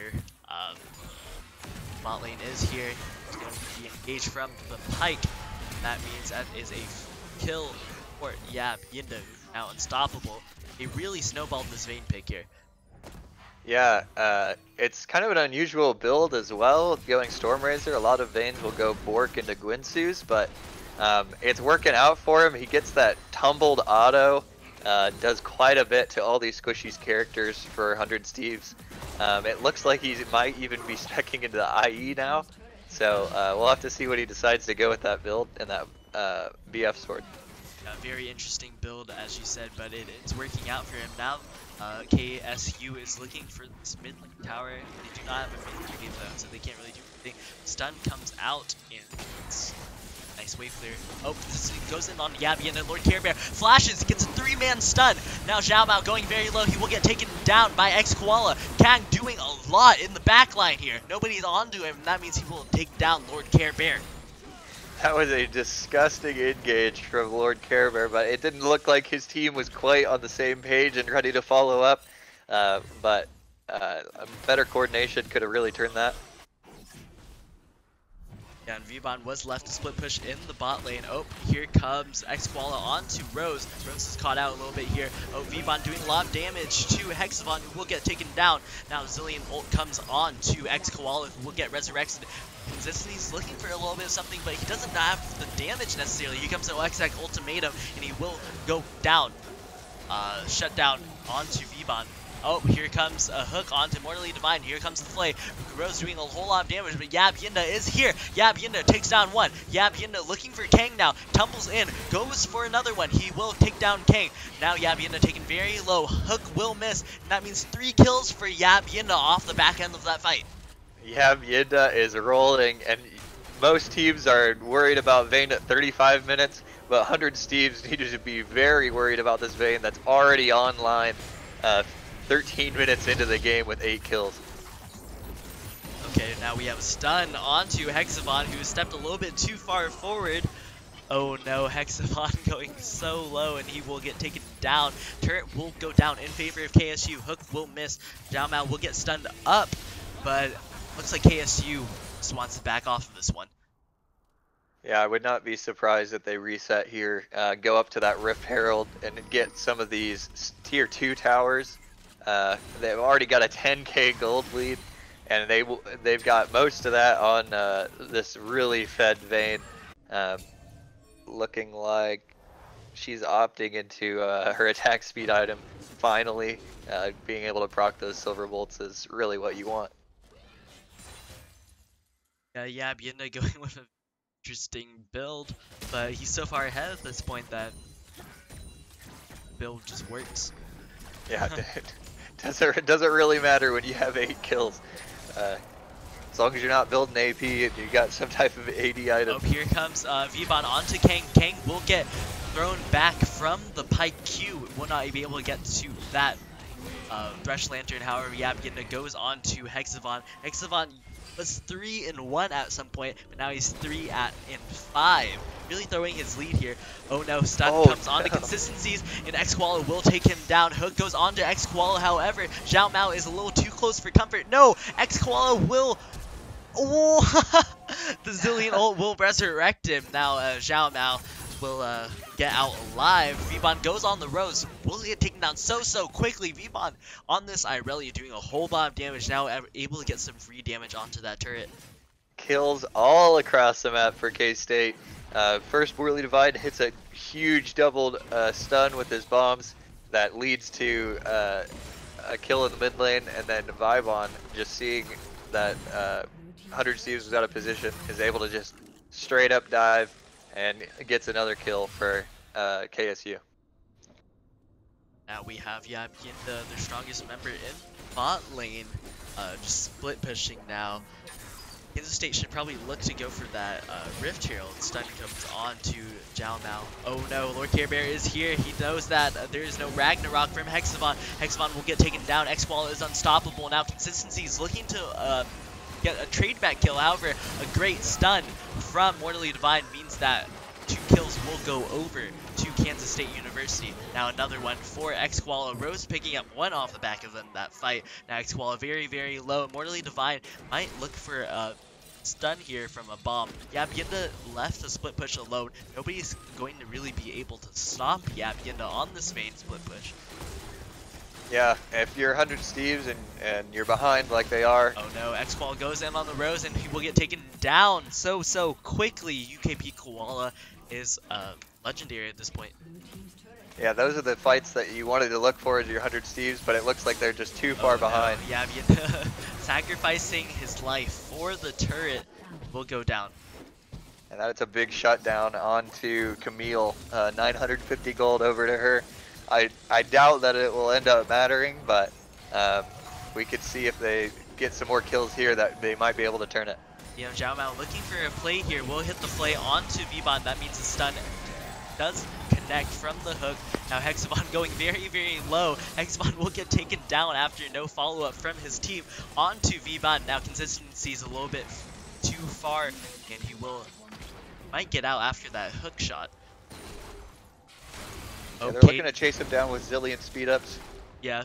Oh, Kang gets engaged on by X-Koala, is kiting this one out. However, the ultimate does come out. Mortally Divine will get the reset from his ultimate, will get resurrected. Vbon trying to go for a clutch stun. However, it is not enough. Consistencies goes on the Mortally Divine. Lord Care Bear is here, does not end up getting the stun, but will take him down anyway. Rose going in onto Lord Care Bear, but will not do enough damage, and they will back off. And fights all over the map. That's what this whole game has been. Here comes another one. Hook goes on the Zhao Mao. That means a stun, and then another stun. Bienda is here, and that means they will... Nope, they will hand over that kill to Mortally Divine, actually. Lord Care Bear looking for a little bit of something. Rose, oh no, flash, and the Hook does miss. Thumbs up emote, just for good manners. Yeah, I'm surprised that Pike is not utilizing his ult to get kills more, because you get that 600 gold for a kill instead of that normal 450 on a kill and assist. Alright, now Rose stepping a little far forward. However, the Hextech ultimate does come out. Lord Care Bear looking for a kill with the ultimate. However, nobody is low enough. Consistencies does end up taking down Bienda in that Hextech ultimatum. Yeah, 100 Steves just trying to buy as much time as possible to get some more items, get some more farm, get some more objectives on the map. They're really just trying to hold on while they're getting berated by the 17k gold lead.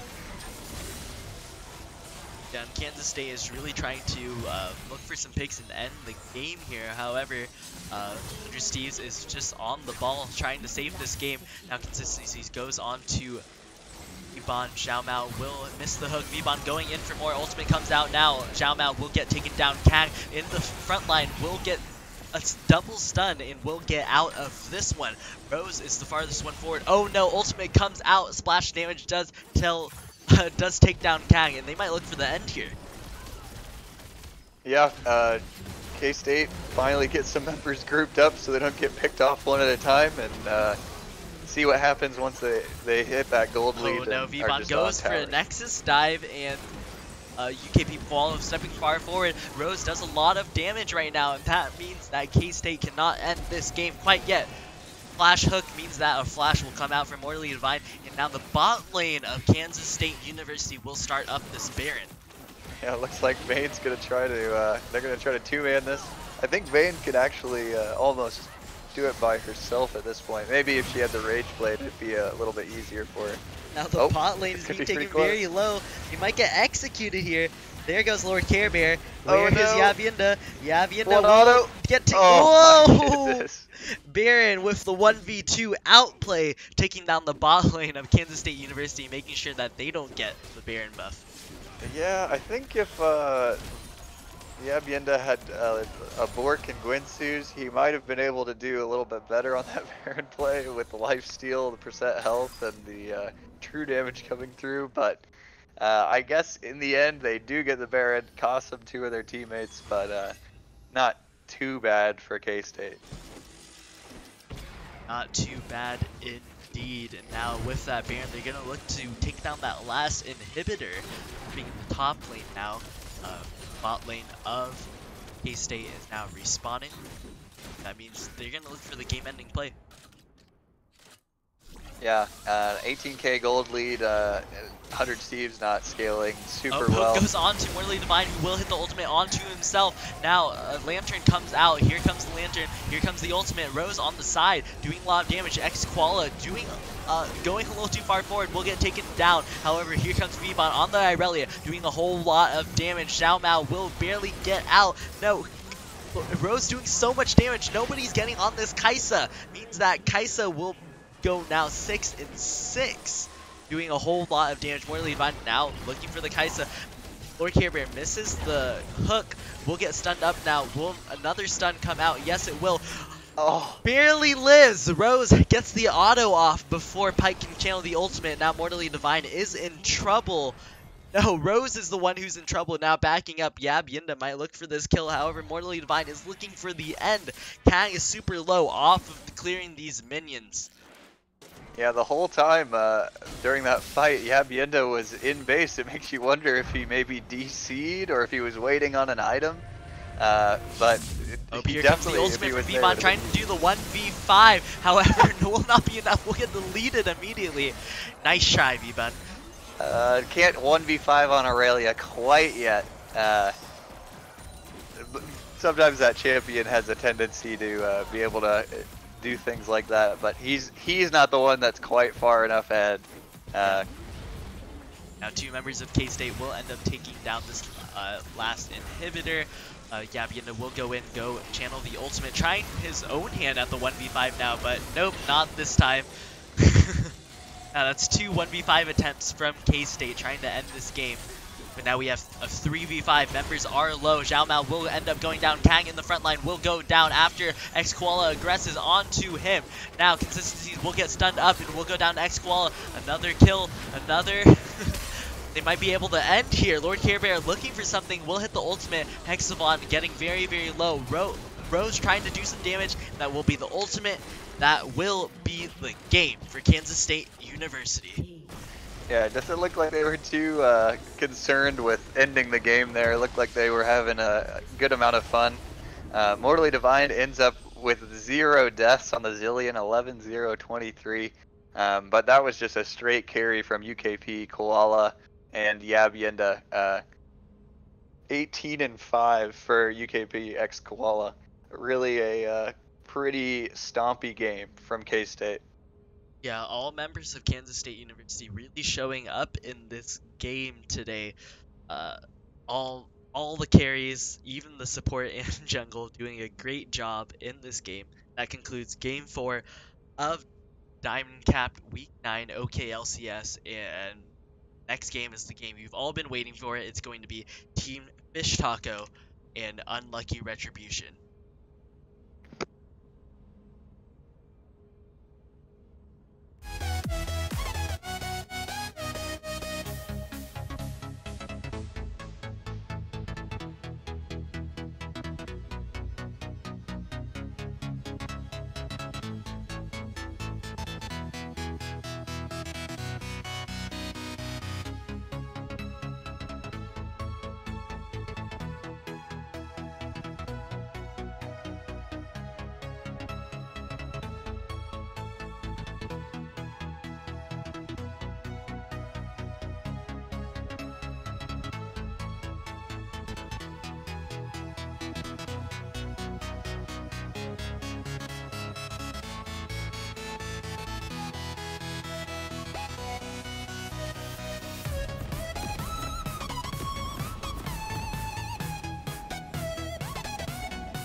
Welcome, everybody. Oh, yeah, let's have you slide over real quick. Hello, hello. We are back once again. Oh, no, where did that one go? Yep, there we go. Cool. We're back once again for the last game. Thank you, Liposuction Lane, for shoutcasting. I'm helping with the final one. This last one's going to be Team Fish Taco versus Unlucky Retribution. And think there's anything else to say. We can just hop right in.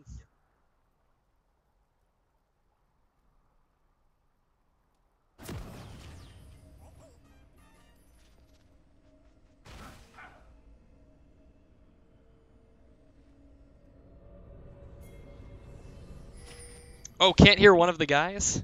Let's check. Make sure. Well, he shouldn't be muted. Oh, There we go. All there right. we go. I think now you can hear both of us. Awesome. Well, on the blue side, we do have Team Fish Taco. We have Azuki in the top lane on the Scion. We have Mistress Yi in the jungle on Jarvan the fourth. We have I Bought a Name on Brand in the mid lane. We have Demon and Repent and Lol at You on Yasuo and Alistar in the bot lane. Over on the... Oh, a little bit of poke going down to Lysandra. She took bone plating, interestingly enough.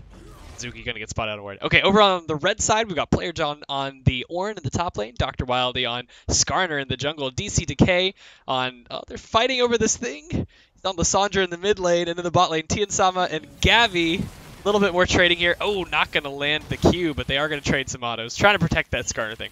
Tiansama and Gavi on Xayah and Bard, of all champions. I feel like it's been a hot minute since we've seen like a ton of Bard, but I think he's still got some unique things that only Bard can do. Yeah, it's very a niche pick in this meta, but it is something lane dominant to help out the Xayah against this Yasuo Alistar combo. Do you think he's going to be roaming a lot? I know that Lysandra can be a decent roamer with her like kind of unique, I don't know what to call it, gank paths, I guess, and her lots of CC. You think there's going to be any sort of roaming? I expect there to be a lot of roaming to make the full use of these picks here, both the Lysandra and the Bard. They have a lot of CC on the side of Unlucky Retribution. Meanwhile, on the side of Team Fish Taco, they have a little bit less CC, but it's more of a wombo combo kind of CC. Whoa! Player John super low up here in the top lane at level 1. Yeah, a lot of damage coming out from that Scion, and he's going to have to play a little bit more safe there as the Corrupting Potion heals him back up. What do you think of... Oh, might see a little... Nope, just pinging each other. Junglers are not going to fight. What do you think of Ornn right now? I know his win rate's gone down a little bit last time I checked in solo queue, but still useful? Ornn will probably always have a place in the meta as long as his numbers are, decent, just because of all of the CC and utility he brings to the team fight, as well as being able to somewhat hold his own in lane. However, in this lane, he's really struggling. Yeah. Sion's such a good lane bully. I feel like, really, if he's in a meta where he can get tanky enough later in the game, it doesn't matter. Like, at that point, even if he doesn't have a lot of damage. Oh, wow. Wait, we might see... Oh, well, flash auto? Flash auto! Yep. First blood goes to Azuki. Gets the flash shield pop auto, and wow, that's a lot of damage out of the Skarner, who also gets the shrine. Oh no, Skarner doing a lot of damage, and that means Mr. Shi will have to EQ out. I Bought a Name looking unfortunate timing there, too, for the Jarvan. As soon as he got the shrine, which gives him that, pretty large attack speed and movement speed boost, he gets the stun off, and it gets to chase him out of there.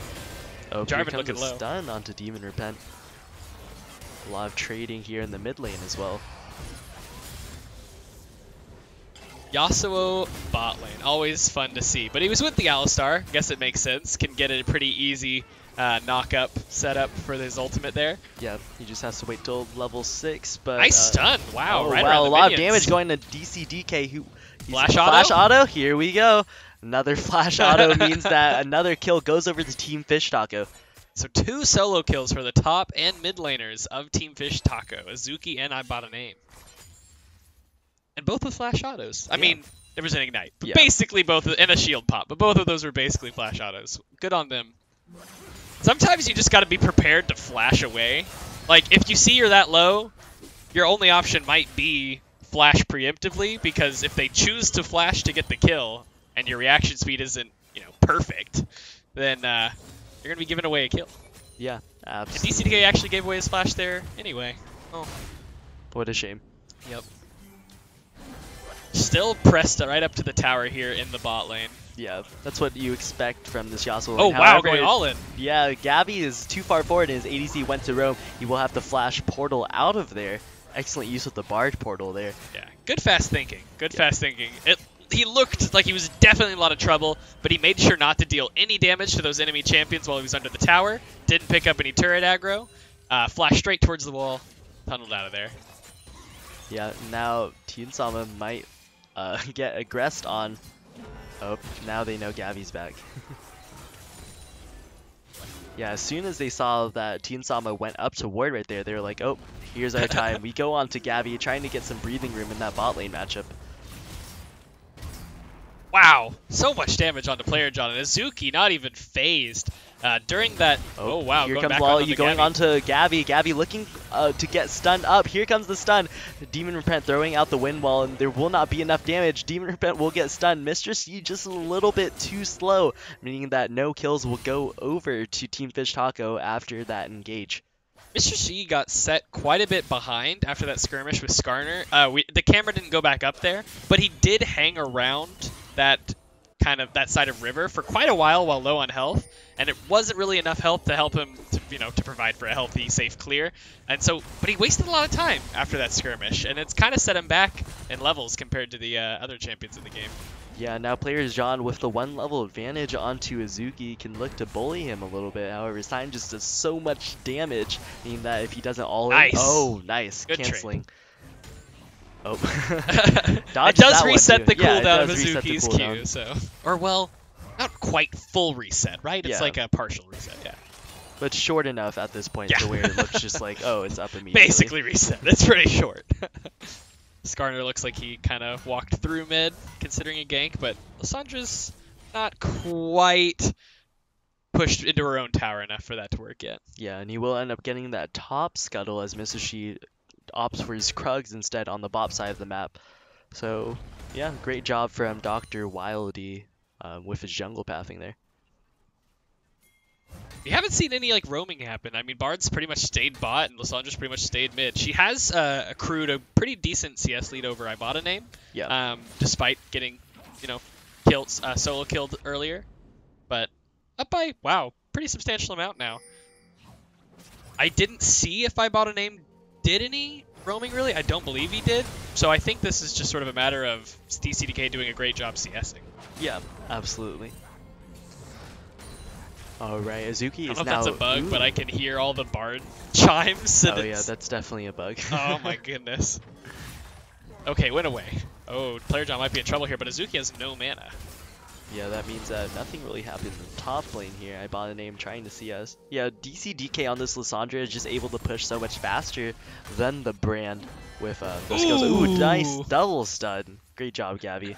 But yeah, since Brand is just being pushed in tower all the time, and Brand's auto attack isn't very, strong, that means he's gonna be missing a lot of CS. Once upon a time, Brandon Malzahar. Oh wait, we might see a gank onto player John here, but Azuki's really low and ignited, trying to run away. Gets the slow off. Here comes the flash. He is gonna get the kill, and then player John's gonna go down to Mr. C. Oh, but here comes an engage on the mid lane. I bought a name going on to DCDK. However, DCDK has the backup of Dr. Wildy. Dr. Wildy will take him down. Are we gonna see yet another fight here in the bot lane? Nope. Thought he might take it. Yeah, Demon Repent does have the ultimate, so that is an option. However, Lala is not level 6 yet, so maybe not super wise to take that fight. Speaking of CS leads, it looks like we have CS leads for every lane. I guess if you're not counting the support thing, but CS for every... Whoa, Dr. Wildly going very low here. He's okay. Yeah. But CS advantages for every lane on the side of Unlucky Retribution. Pretty big, actually, too, especially in the mid and bot lane. Yeah. And that's going to contribute to them having that half K gold lead right now, despite the kills being kind of close and missing out on that first tower blood. And now Dr. Wildy should look regular first blood. Yeah, here comes Mr. Shi going on to DCDK, who will get out with the claw. Great job from DCDK dodging out that gank. Oh, here comes another cancel, and not. Oh, it's gonna pan away. All right, Lolly goes on to Gabby, and we'll back up. Here comes the wall's down. Yes, the Bard ultimate and the stun will not come out. He will get rooted up though. Lolly, you still not level 6, means that he's not tanky enough, and he will go down to Tien Sama. Really well-timed fight there. They see the ult go down. They see that Alistar's level 5, and they take the fight. Yeah, now Gavi is kind of being a little bit oppressive in this lane here. Demon Repent is going to be forced to back off. Yes, Dr. Wildy is here. Here comes the portal. Here comes the flash Q. Here comes the stun. Here comes the ultimate from Skarner, meaning that Demon Repent using Gavi to get out right there. Those it also moves. looked like the Skarner kept running away Yeah. like after the fact. He just dragged him out there and then just was like, I'm gone. Yeah. T and Sama going to take a few tower shots as they get back out from under this tower after the attempted dive onto Demon Repent. Yeah, and they're gonna either look for this tower here. Yes, they should be able to get this tower since Lol at you. It's just the Alistar. That's going to be, with that kill, that 30 CS lead in the first tower blood. Oh, it's, there we go. Pretty substantial gold lead for this Xayah over that Yasuo. About 1,200 gold ahead. It's getting close to a full BF sword of lead. Yeah, in that matchup, Xayah definitely has to bully the Yasuo early, or she might get, you know, all in at level 6, and that means Tiansam doing a great job on that Xayah. A very lane dominant pick into Yasuo, so it's pretty good. Player John doing a good job. Did not get discouraged by losing those trades pretty hard, you know, pre-6. Faring a lot better in the trades now. Yeah, now we have a 20 CS lead for DCDK in the mid lane, just getting bigger and bigger. Yeah. Oh, I forgot. I was mentioning this earlier, but a long time ago, back before mage reworks and whatnot, Brand and Malzahar had the highest ranged base ADs in the game. Fun fact. I guess Riot thought they needed a lot of help last hitting. But that went away with all those mage reworks. They were like, that's not fair anymore. Because especially in Malzahar's case, the damage increase on his autos, and then having all that base AD. Oh, here comes Gavi going on to Azuki. Will miss the Bard Q, and ultimate comes out. No, he does not know that interaction, so he cannot stop the Scion ultimate with his ultimate. Now Tiansama looking to bully him a little bit, however. Oh, nice man, knockup. He did not know Demon Repent is here. Demon Repent is doing a lot of damage. Oh no, he cannot get Tiansama. TP does come out. Player John is here, however, Lol at you is going in. He is looking for the headbutt still, has not found it. Oh, here comes the Orinhorn. Orinhorn looking to disengage this fight perhaps. He cannot really take this one. Mr. C is here. This is a 4v1 on to Player John, and Player John will end up going down. And it looks like the teleport got canceled from DCDK. He didn't get interrupted. He did just decide to cancel it. Yeah, and that means Team Fish Taco will get a lot of damage onto this turret here.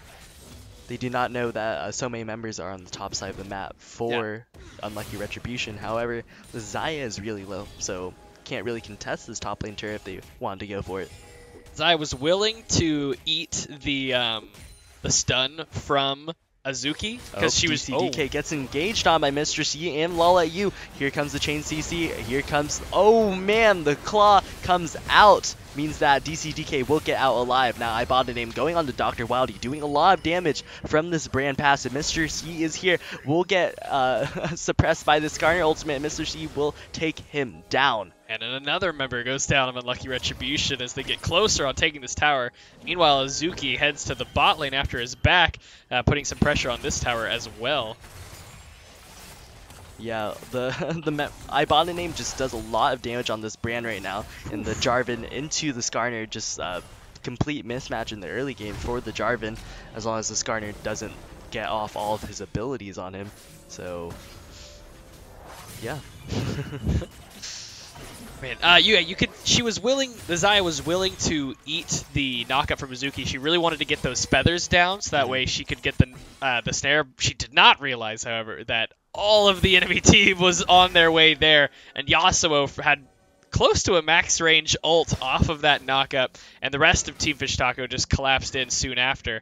Tiansama was able to get away from with a flash, but Gavi and Player John not so lucky that fight.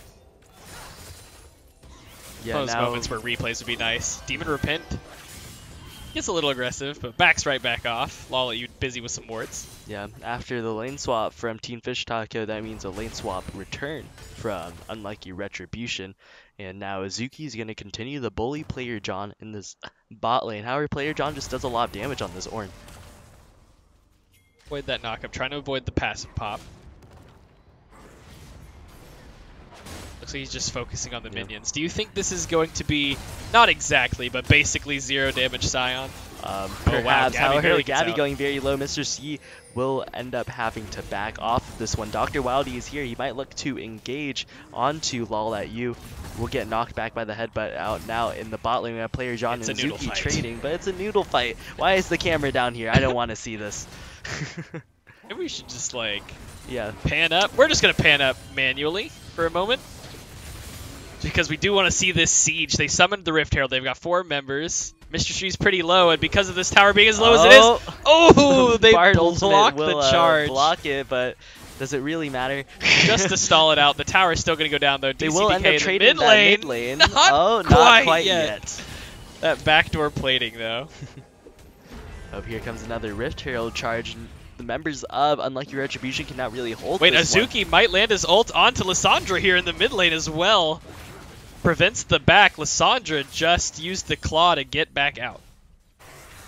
Oh, right. Escapes. And now in the top lane, we do have a successful siege from the members of Unlucky a successful defense, I mean, from the members of Unlucky Retribution. Here comes the Ornn. Horn. Not going to finds one knockup, but the Unlucky Retribution is not there to follow up. Yeah, Team Fish Taco was kind of just out of the range of Skarner's Righteous Glory, it looked like. It didn't look like he was getting the maximum speed boost there. Azuki trying to get some damage down, but Player John doesn't want it to happen. I said that backwards. No, I did say that right. You said that I don't know right. why I said it backwards. Yeah. I looked at their names and never mind. It was right the first time. Now the dragon's about to spawn, so that means all members of both teams are going to be looking to go to this side of the map. We have a slow push in favor of Team Fish Taco in the top lane, so that means somebody will have to end up responding to that. Otherwise, that turret will be just taken for free after taken so very low by that Rift Herald charge.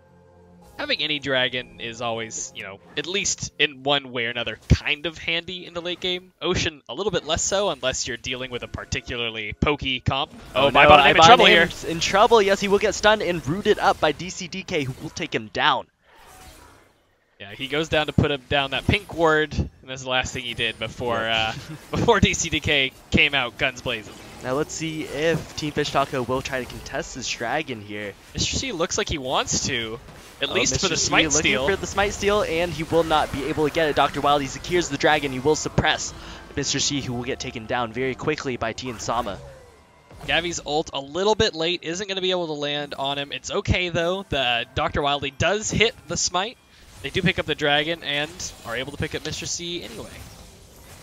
Yeah, and now it looks like Unlucky Retribution is going to try to siege down this mid lane tower after the wave clear for Team Fish Taco has backed through that brand. Oh, here comes the Scion. Oh, they get an ultimate on the Tien Sama. Oh, Tien Sama is going to try to get out. Flash ultimate. Wow, great job from Tien Sama trying to get out of this one, but Azuki is still on the chase. Oh, the slow lands! The slow lands, but Tien Sama is so far. He's going to... Oh, he cannot grab the Bard Portal. The brand ultimate does come out. Gavi's taken very, very low. Lol, are you looking for a flash or... Yeah, he doesn't have flash. He's going to look for a headbutt pulverize, but Gavi's with that move speed is going to be too good. All right, Demon Repent getting... oh, no. Yeah. Oh, no. DCDK double stunned. Will go down here. Ibaname doing a whole lot of damage on this brand in the mid lane now after he picked up his Luden's Echo and his Sorcerer Shoes. Here comes the Ornn. The action just keeps going, but it gets blocked by the Yasuo Wind Wall. Yeah, Lala, you might look to engage here. However, they're just going to look for this mid lane tower and get out. Very wise decision from Team Fish Taco, not overstaying their welcome. And what a Scion slow.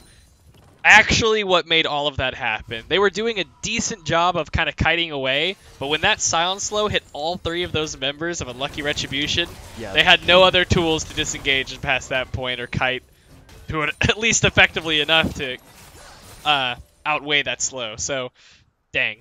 Yeah, super clutch play from Azuki, meaning that that fight was over for Unlucky Retribution. Now he's going to push in that bot lane here, and nobody's really here to stop him. It looks like DCDK might come down, but it hasn't been quite zero damage to Sion. He has mostly been in side lanes, but he has used his ultimate to roam rather than get to objectives faster, as is... Oh, Lola Yu takes the Scuttle Crab! Feels bad, man. Yeah, player John not doing a lot of burst damage, meaning that he's going to leave that one very low. Ibane gonna grab this blue buff here. Gavi's trying to steal it, will not end up getting the steal. Azuki pushing in the bot lane. DCDK cannot hold him, meaning that he will get that turret without much defense. Azuki is very tanky, has Mercury Treads, has an Abyssal Mask even. All MR and HP so far on his side. I guess there's a Cloth Armor. Yeah. But pretty much all armor or magic resistant HP. So not too scared of DCDK right now. Plus, Merc Treads, always nice for a high CC champion like that. Can't get kited as effectively. Yeah. Now Team Fish Taco getting a lot of Baron control here. They're going to look to get the mid lane priority and then roam over to clear a lot of these wards in the Baron area. With Azuki pressuring the bottom lane with his TP, they might look to fish for a Baron play.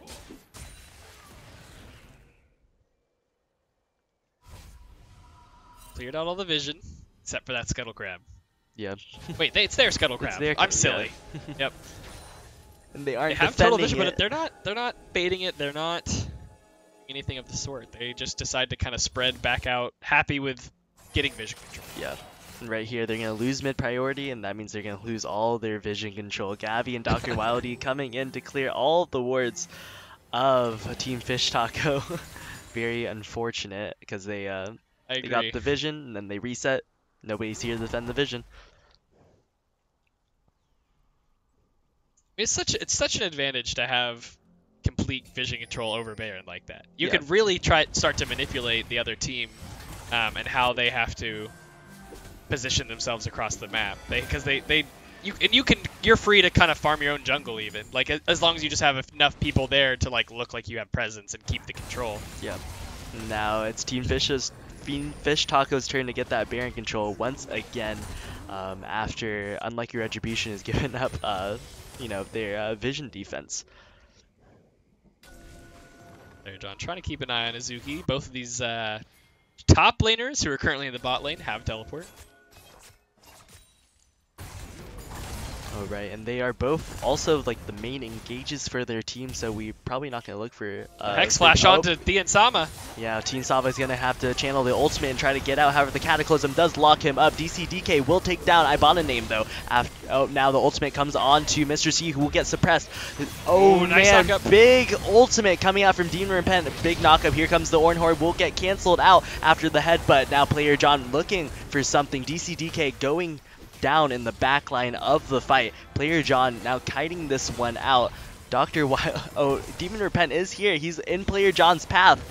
He's gonna get locked up by all these members of Unlucky Retribution. There he goes. Gavi's still getting chased by Azuki, who flashed over that wall earlier trying to chase him down. And Azuki is just full health right now, and nobody can so is player John. All the carries are dead. How are they supposed to fight the tanks? Yeah, player John, not a very mobile champion, was just kind of hanging out there in the middle of 3 low health targets, none of them could take him on. Yeah, but now Team Solid here in the top lane doing a lot of damage to Azuki. Dr. Wildy's going to try to lock him up. Azuki wants to ult away. Dr. Wildy needs to stay on top of him to prevent that from happening. Oh no, okay, here he's going to block him. Here comes Gavi trying to add a little bit more CC. Team Solid does get stunned up. Will get rooted though. Azuki will end up getting taken down. Oh, Team Sama got slowed before that happened. The stun misses as well, but he's going to get away. Yeah, he's going to get away. DCDK comes in with the root, but since they went onto Azuki in the top lane there, that means they just forfeit their dragon.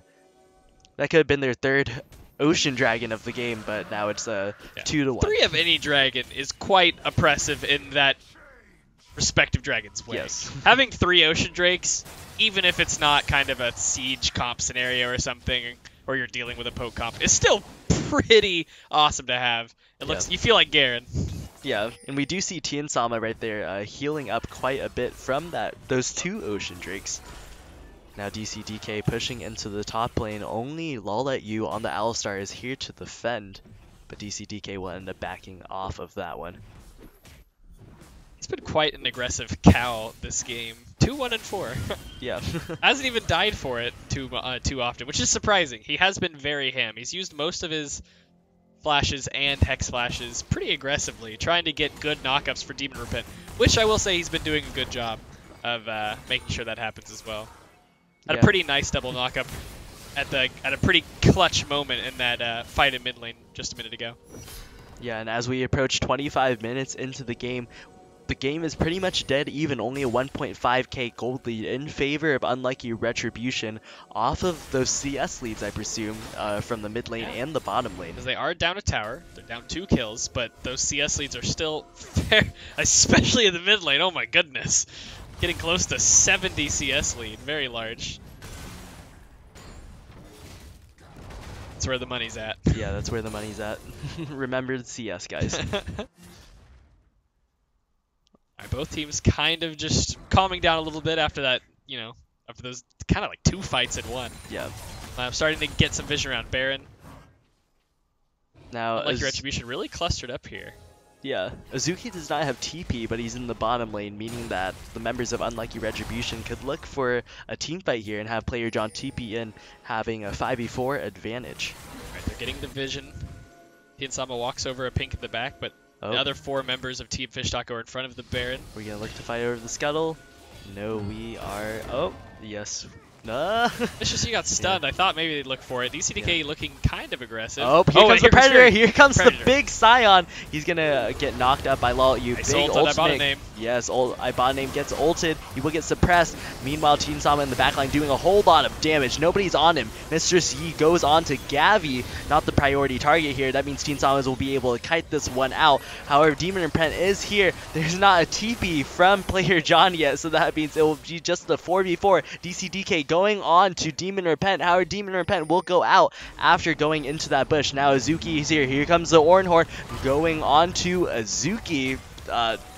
The ADC is not there, meaning that they're not going to be able to do a whole lot of damage to these tanks, both Law-At-You and Azuki. Now Demon Repent goes back in, takes down DCDK, and he's going to look for more. Goes on the player John. Here player John now is stunned up. Dr. Wildy goes in and takes down Demon Repent, meaning that this is now a 2v2. Law-At-You is so low. He might be taken down very soon. Yes, he will. Now Azuki stunned up. Dr. Wildy is low, but Azuki might be able to turn around this 1v2. Here comes the stun. He misses onto Dr. Wildy, but he's doing so much damage on this Scion. Only Frozen Heart and Abyssal Mask, but he's almost able to 1v2 this one. Azuki is so tanky, and they are doing everything they can to try and chip away at him, but they are just an Ornn and a Skarner. Skarner had a nice flash back into that fight and good synergy with player John's Ornn there. They got back in on top of the Yasuo, take him down, the largest damage threat. After that, they're able to chase down Law-At-You and Azuki. They're able to pick up Law-At-You, but unfortunately Azuki is just ridiculously tanky right now. Whew, he's got all that HP that he can stack up from... he's a Scion, and usually they take the rune where that helps you stack up health from Grasp. Did he take Grasp this game, or did he take... No, he took Glacial Augment, so he's not even from that. It's only from his W passive. Yeah. It's just that, so he's getting that health from, last hitting, which he's last hit, quite a few minions this game, but wow, just that and those resistance items is making him an incredibly tanky guy. And the Ocean Drake. Oh yes, and the Ocean Drake. Alright, gotta clear out some vision. Oh, might get poked here. Now he's gonna take a lot of damage. That's being on the backside of that Baron. He's taken half health from Baron Nashor. Alistar's always like a little bit deceptively squishy without that ultimate. Yes.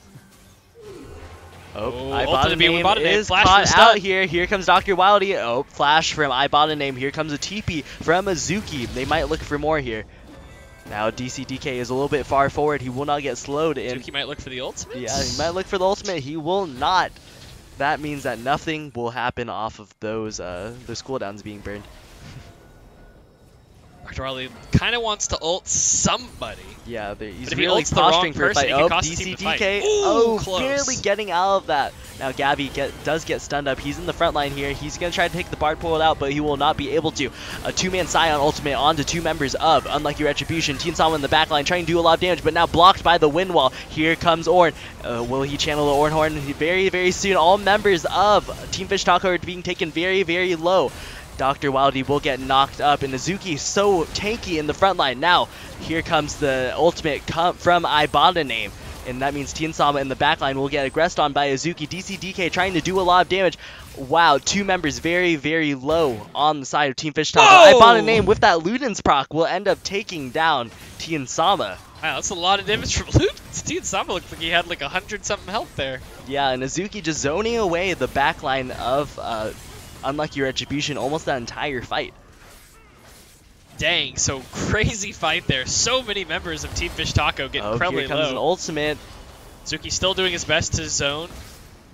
Yeah, there's going to be a stun on Dr. Wildy. Azuki's so tanky. He's just, he does not fear Unlucky Retribution at all. Now DCDK is going to go and look to root him up.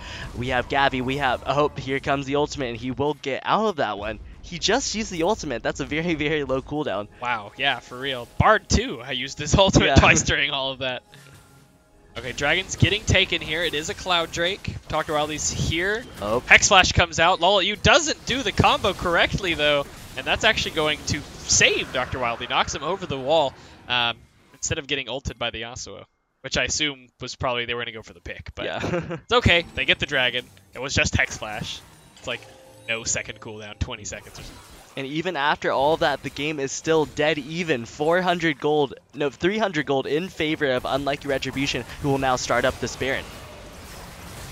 They probably saw Azuki in the bot side, and no, he does not have TP, but Azuki has his ultimate. He's going to look to go in here. He's ulting up towards the top. Here comes the Ornn Horn as well. Finds one member now rooted and suppressed. That means that Ibana will end up getting the Zanya as Mr. G is in the backline. Azuki is here doing so much damage. Team Sama is unable to kite this one out. Mr. G goes on him now. Demon Repent is in danger. A double knockup, and that means a Yasuo will come out. Demon Repent going on to Dr. Wildy and player John now. Dr. Wildy be taken very, very low. Knockup on the player John. Here comes Azuki. Azuki doing so much with that utility from that knockup. Now, Lol at you goes in. He stuns up Dr. Wildy and headbutts him back. Ooh, nice double stun to disengage. Man, these fights look so close, but Team Fish Taco, I have to say, has been edging them out every time. Or at least it seems to me like they're the ones who are edging these wins out just about every time. Yeah, and that's 3 for 2 in favor of Team Fish Taco, who will now barely get the gold lead, now 200 gold up. It's taking them so long to get Brand down in these fights between Zanya's and Flash when he has it up. Azuki, Mr. C, lol, you doing a good job of lots of disruption. On top of that, they honestly haven't died much. They've done a good job of getting T and Sama more quickly than Unlucky Retribution is able to pick up the carries of Team Fish Taco. And when there are so many tanks in this game, getting the carries first is the name of the game. Yeah, it looks like Team Fish Taco is about to start up this Baron. We'll see if Unlucky Retribution can go ahead and steal this one. Now they have spotted them out with that control word. Nobody's clearing that control word. Now they are. Here we go. Here comes the Bard ultimate, meaning that... Is Dr. Wildy going to go for the Smite Steal? Steal? Is Dr. Wildy going to go in for the Smite Steal? He goes in very, very early. Oh no, there's a lot of damage going on to the Baron, and it will be picked up by Team Fish Taco, who are going to look for the fight. Player John being taken very, very low. DCDK in the back line doing a lot of damage. Now Azuki but just standing there. DCDK doing so much damage! Yeah, Azuki has left the game, but is he back in? Yes, he is. Now, triple kill over the DCDK, meaning that's going to be an ace for Unlucky Retribution off of that Baron.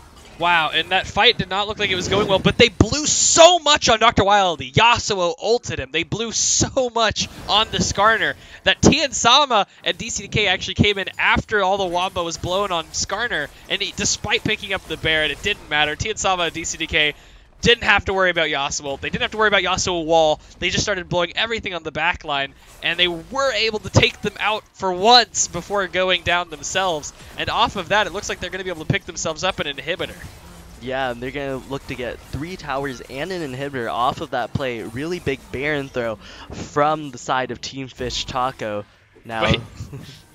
Teleport? Canceled. Okay, now who can? It was the Lysandra who canceled that teleport. Interesting. No, Ornn. The Ornn? Ornn. Oh, okay. Yes. Ornn started channeling that and canceled it. I think Lysandra teleported into that last fight when Azti and Sama ran around the back. And that's how they both kind of got on that back line after the Wombo got blown. But yeah, no, Ornn started channeling that teleport maybe to try to dissuade an ultimate from Azuki or something. My best guess. Yeah, and now a 3k gold lead in favor of Unlike Retribution. What a big game from both of these teams.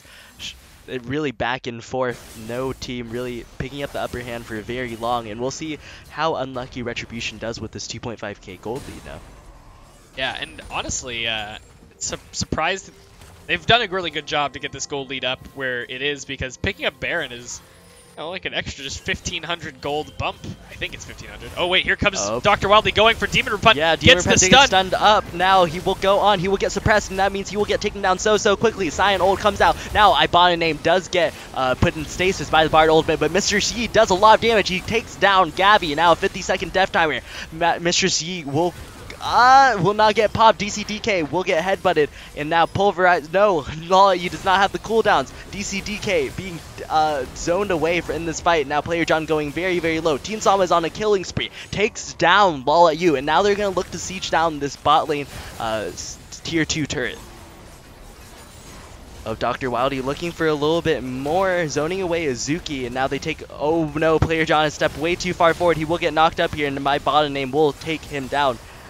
Now Dr. Wildly going on to Ibana name. Nice knock-up from Sion. Two-man Sion ultimate onto the carries of Unlucky Retribution, but it will not be enough. He will end up getting taken down. However, Dr. Wildly goes on to Ibana name, but his carries are not on the same page, but he will get out. Whew, so with the flash, Dr. Wildly does get out. Team Sama DCK do pick up the Sion. Ibana name, who looked pretty low at certain moments during that, is able to get out as well. Whew. Really close fights still, even in these odd skirmishes down by the tower. Nice pick using Dr. Wildly and Lysandra's CC, and really good chaining it together to help them pick up the Osso without much counterplay. Unfortunately for Gavi, he did have to get pretty close to do that. Oh, we might see aggression again. Yeah, the Elder Dragon is spawning. They're going to try to look for something here. However, Player John is up, and he's on his way. There is a big wave in favor of Team Fish Taco pushing that turret. Somebody might want to look to clear that, or that turret's definitely gone off of that wave. I think they're... you can kind of see like Player John walking up the mid lane, like kind of maybe I should go top, but this is Elder Dragon. They don't want to give up this one. Azuki does have teleport, so they might look for something very quickly. They do start this one up. Azuki is in the bot lane, clearing that wave. However, he does have TP. Team Fish Taco does have vision here. Lol, you coming around from the bottom. Here comes the flank. Comes the Here's TP. the teleport. They're getting choked out here. Oh, DCDK goes in. He will get... All gets into the backside. Team Fisher C comes in as well. The ultimates start coming out, and several members go down. Skarner's in the back trying to pick up Demon Repent, but he gets stunned up, and he's going to get taken down. Azuki now chasing away the remaining members. Flashes for the CC onto Gavi, and they turn that knock-up immediately into the Yasuo ult. Wow, big win for Team Fish Taco. Yeah, it's 4 for 1 in favor of Team Fish Taco, meaning that they will go to that top lane. Huge wave building up. Player John's going to try to wave clear that one. However, he's not going to be able to do it. Azuki is here. He's going to zone away Player John, and that means they're going to get the inhibitor. Possibly the game at this point. There's 4 members down from Unlucky Retribution, and they're going to be looking for more. Player John flashes there. He wants to keep his health bar up as large as he can. He has to do everything he can to prevent his team from losing this game here. They're not going to be up for another 5 to 10 seconds. Yeah, and they're going to look onto the towers here now. 1 tower down. Player John being taken very low. Lol Yu is in the front line. Now Team Sama coming in. Members of Unlucky Retribution are starting to respawn. Team Fish Taco doesn't have an AD carry, so as long as he keeps the Yasuo distracted, there's not very much that they can do. Dr. Wildly looking like maybe he wants to try to find a pick. Gonna get slowed up though. Might not be able to find it. He does not have Predator.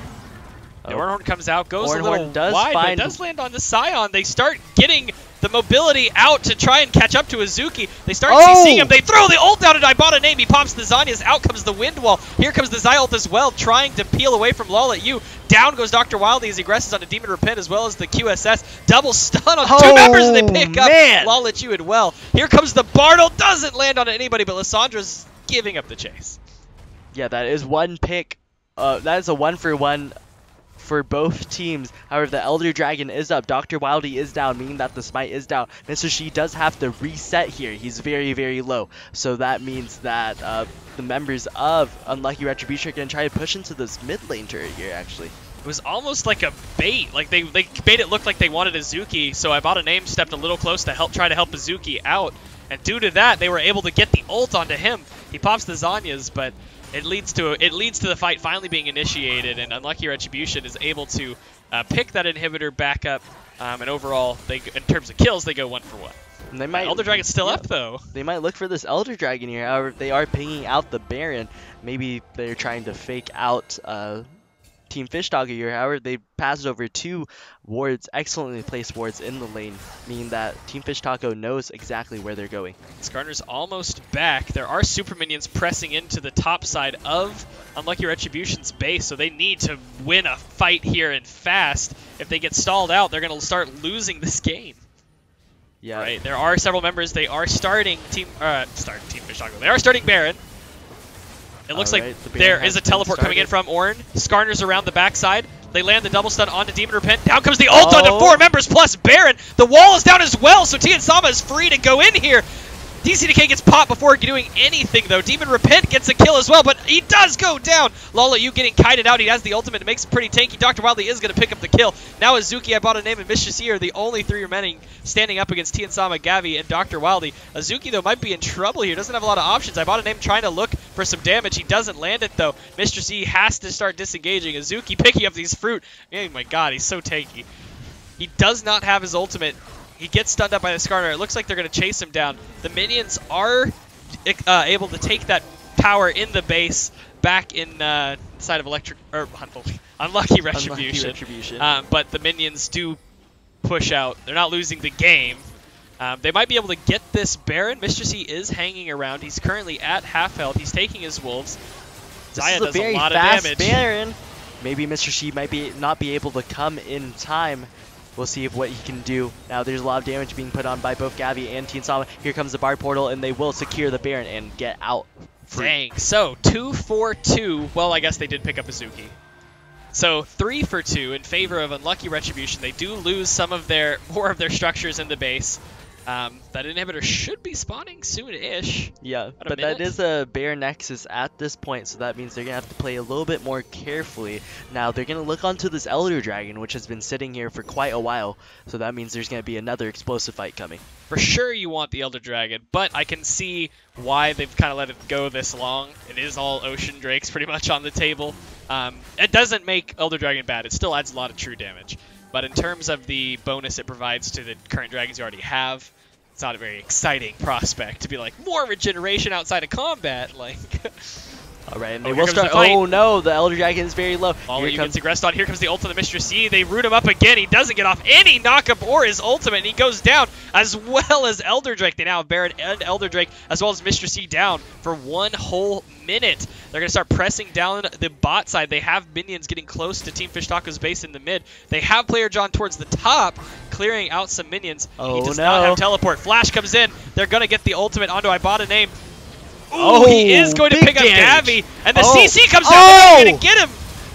Tian Sama in the backline will get aggressed on by that Scion. Now Dr. Wildy trying to get by Ibotta Name very low, will end up getting him. Tian Sama, however, is getting aggressed on by Azuki. Flash has come out from the 80 carries, quote unquote. The Yasuo is going to be able to pick up that kill with the help of Scion back there on the backside, thanks to that Challenger's Smite. He hits that final ability that resets that burn. It is enough to pick up Ibotta Name.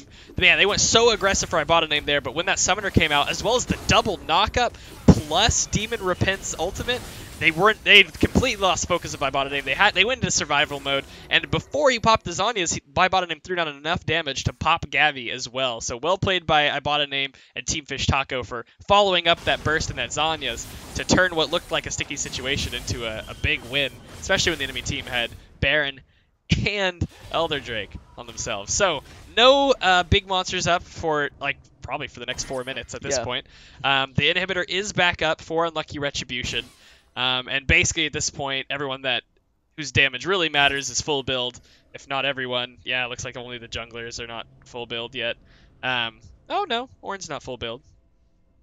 But yeah, most people in this game are full build, or at least to the point where it doesn't really matter anymore. It's going to come down to team fight execution and maybe a little bit of macro play to try and get themselves a pick. Yeah, absolutely. The game is just so close at this point, with Unlucky Retribution having both of their Nexus turrets down. Meanwhile, both of the Nexus turrets for Team Fish Taco are so low that they can be taken down at any given moment. Now the inhibitor is down in favor of Unlucky Retribution, but it has respawned now, so everything has pretty much evened up. Now Unlucky Retribution is going to look to go onto that inhibitor with their Baron. They still have Baron. They still have somebody with Baron. Yeah, they still have somebody with Baron. And Gavi is now slow pushing that top wave. He does have the ZZ Rot portal, so he's going to try to split push that one. All right, so we've got split pushing Bard, and the remaining members all pretty close to this mid lane here, trying to use that last bit of Baron buff that they have. It looks like they're deciding to go top, though. They go for Ibotaname. Are they going to get the Horn Horde? They are not going to get it because of the Zhonya's, but the Zhonya's is down. Here comes the Bard stun. Here comes the Lissandra stun. They pick up the kill. DC Decay pops his Zhonya's now. Player John coming over to peel. Three-man knockup as Lissandra flashes away. Nice save.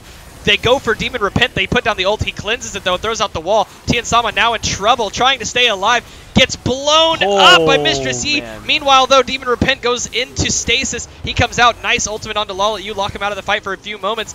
Looks like they're going for Player John now. Demon Repent getting all of his health back off of Player John. They're able to pick up Lol at you after the Bard ult. Now Azuki and Demon Repent, the only ones left. Can they do it? They've got 4 members of it. Player John gets ulted on, and that damage is going to be insane. Whoa! Player John gets away with the help of Tunnel. They're trying to end the game. And they're just going for the end of the game. They're completely ignoring Demon Repent. We don't want to try to fight you without Tien Sama. We just want to win the game. DC Decay going to get that last tower. They're just trying to lock up. Nope, not the last tower. They're going to try to lock up Azuki as much as they can. Now they get the last tower. Oh, man. DC Decay doing whatever he can to try and get this. He throws down the ult and gets the kill onto Yasuo. Yasuo's down. Azuki doing what he can, but it's not enough. There's 4 members of Unlucky Retribution here, and they're going to be able to pick up the game. DC Decay got his ultimate back, apparently. Short cooldowns all around. Everyone's got all this CDR. Dang. So they look at that situation. They say, let's Bard Tunnel way the hell away from this fight. Just run straight for the base. Leave this Yasuo we don't want to try to deal with alone. He had so much lifesteal, so much damage. Just ignore him. Just go for the base. We killed the other 3 members of their team. The Suzuki fella on the Scion doesn't do much damage. Really clean, cool end there. Nice on DCDK just pick up that last kill. Honestly, just for style points. But wow, really close game. Really back and forth. Good job. Thoughts? Yeah, Unlucky Retribution. Really smart call at the end of the game there to go for the end of the game instead of finishing out the fight. That means that Team Fish Taco will end up taking the L for this game. And that will put Unlucky Retribution ahead of them in standings, I believe. Yeah, I think Unlucky Retribution is pretty well off in terms of the standings. Yep. Let's go take a look real quick, just so we can touch up on where this leaves us after week 9 of Diamond Capped, which one more week. Yeah, there's one more week because there are 11 matches, but there's a super week earlier in the season, so that's the full 11 in 10 weeks. Let's go take a look at these standings. Totally blanking on the website that I use all the time. Yeah, so Kansas Wesleyan was 9-1 going to this. Return of the Middle Sticks 8-2. You are 8-2. TFT 6-4. So now 6-5 after this loss, with Unlucky Retribution going to 9-2. So they're up there sitting pretty up alongside KWU and Return of the Middle Sticks. KSU won as well this week, so they're just behind. Snack also won. Yeah, Snack also won. So 8-3. So a lot of these teams getting themselves locked into playoffs now. There still is one more week of regular season play.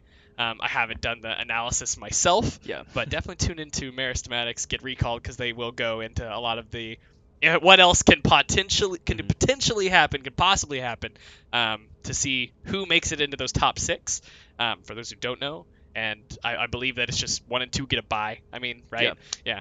1 and 2 get the bye. The bottom 4 then compete for those final spots. Yeah, and this loss from Team Fish Taco is so important for Propulsion. Now, Propulsion did pick up a win today, and that puts them ahead of them right there and almost clinching that last playoff spot. Yeah, and that's where this last week is going to matter somewhat. Is mostly towards the bottom of that list right there. That last playoff spot. I guess theoretically there could be a team that could lose. That's towards the bottom as well. If Pro won again, and if Pro had the head-to-head over them, they could eke it out. But we'll see. Meristematic will also go over some of the final playoff scenarios Wednesday at 8. So thanks for watching, everybody. The last game was a good one to end on. Real exciting, real fun. We've got 1 more week of Diamond next week, and 2 weeks where we'll be trying our best to do live games of the Gold quarterfinals. 4 matches over 2 weeks. If we can't do them, they'll be on the usual times on Saturdays, and then we'll do that second week, the quarterfinals from Diamond, hopefully live as well, and then LAN. Lots of fun. Okay, thanks.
Wanna join me?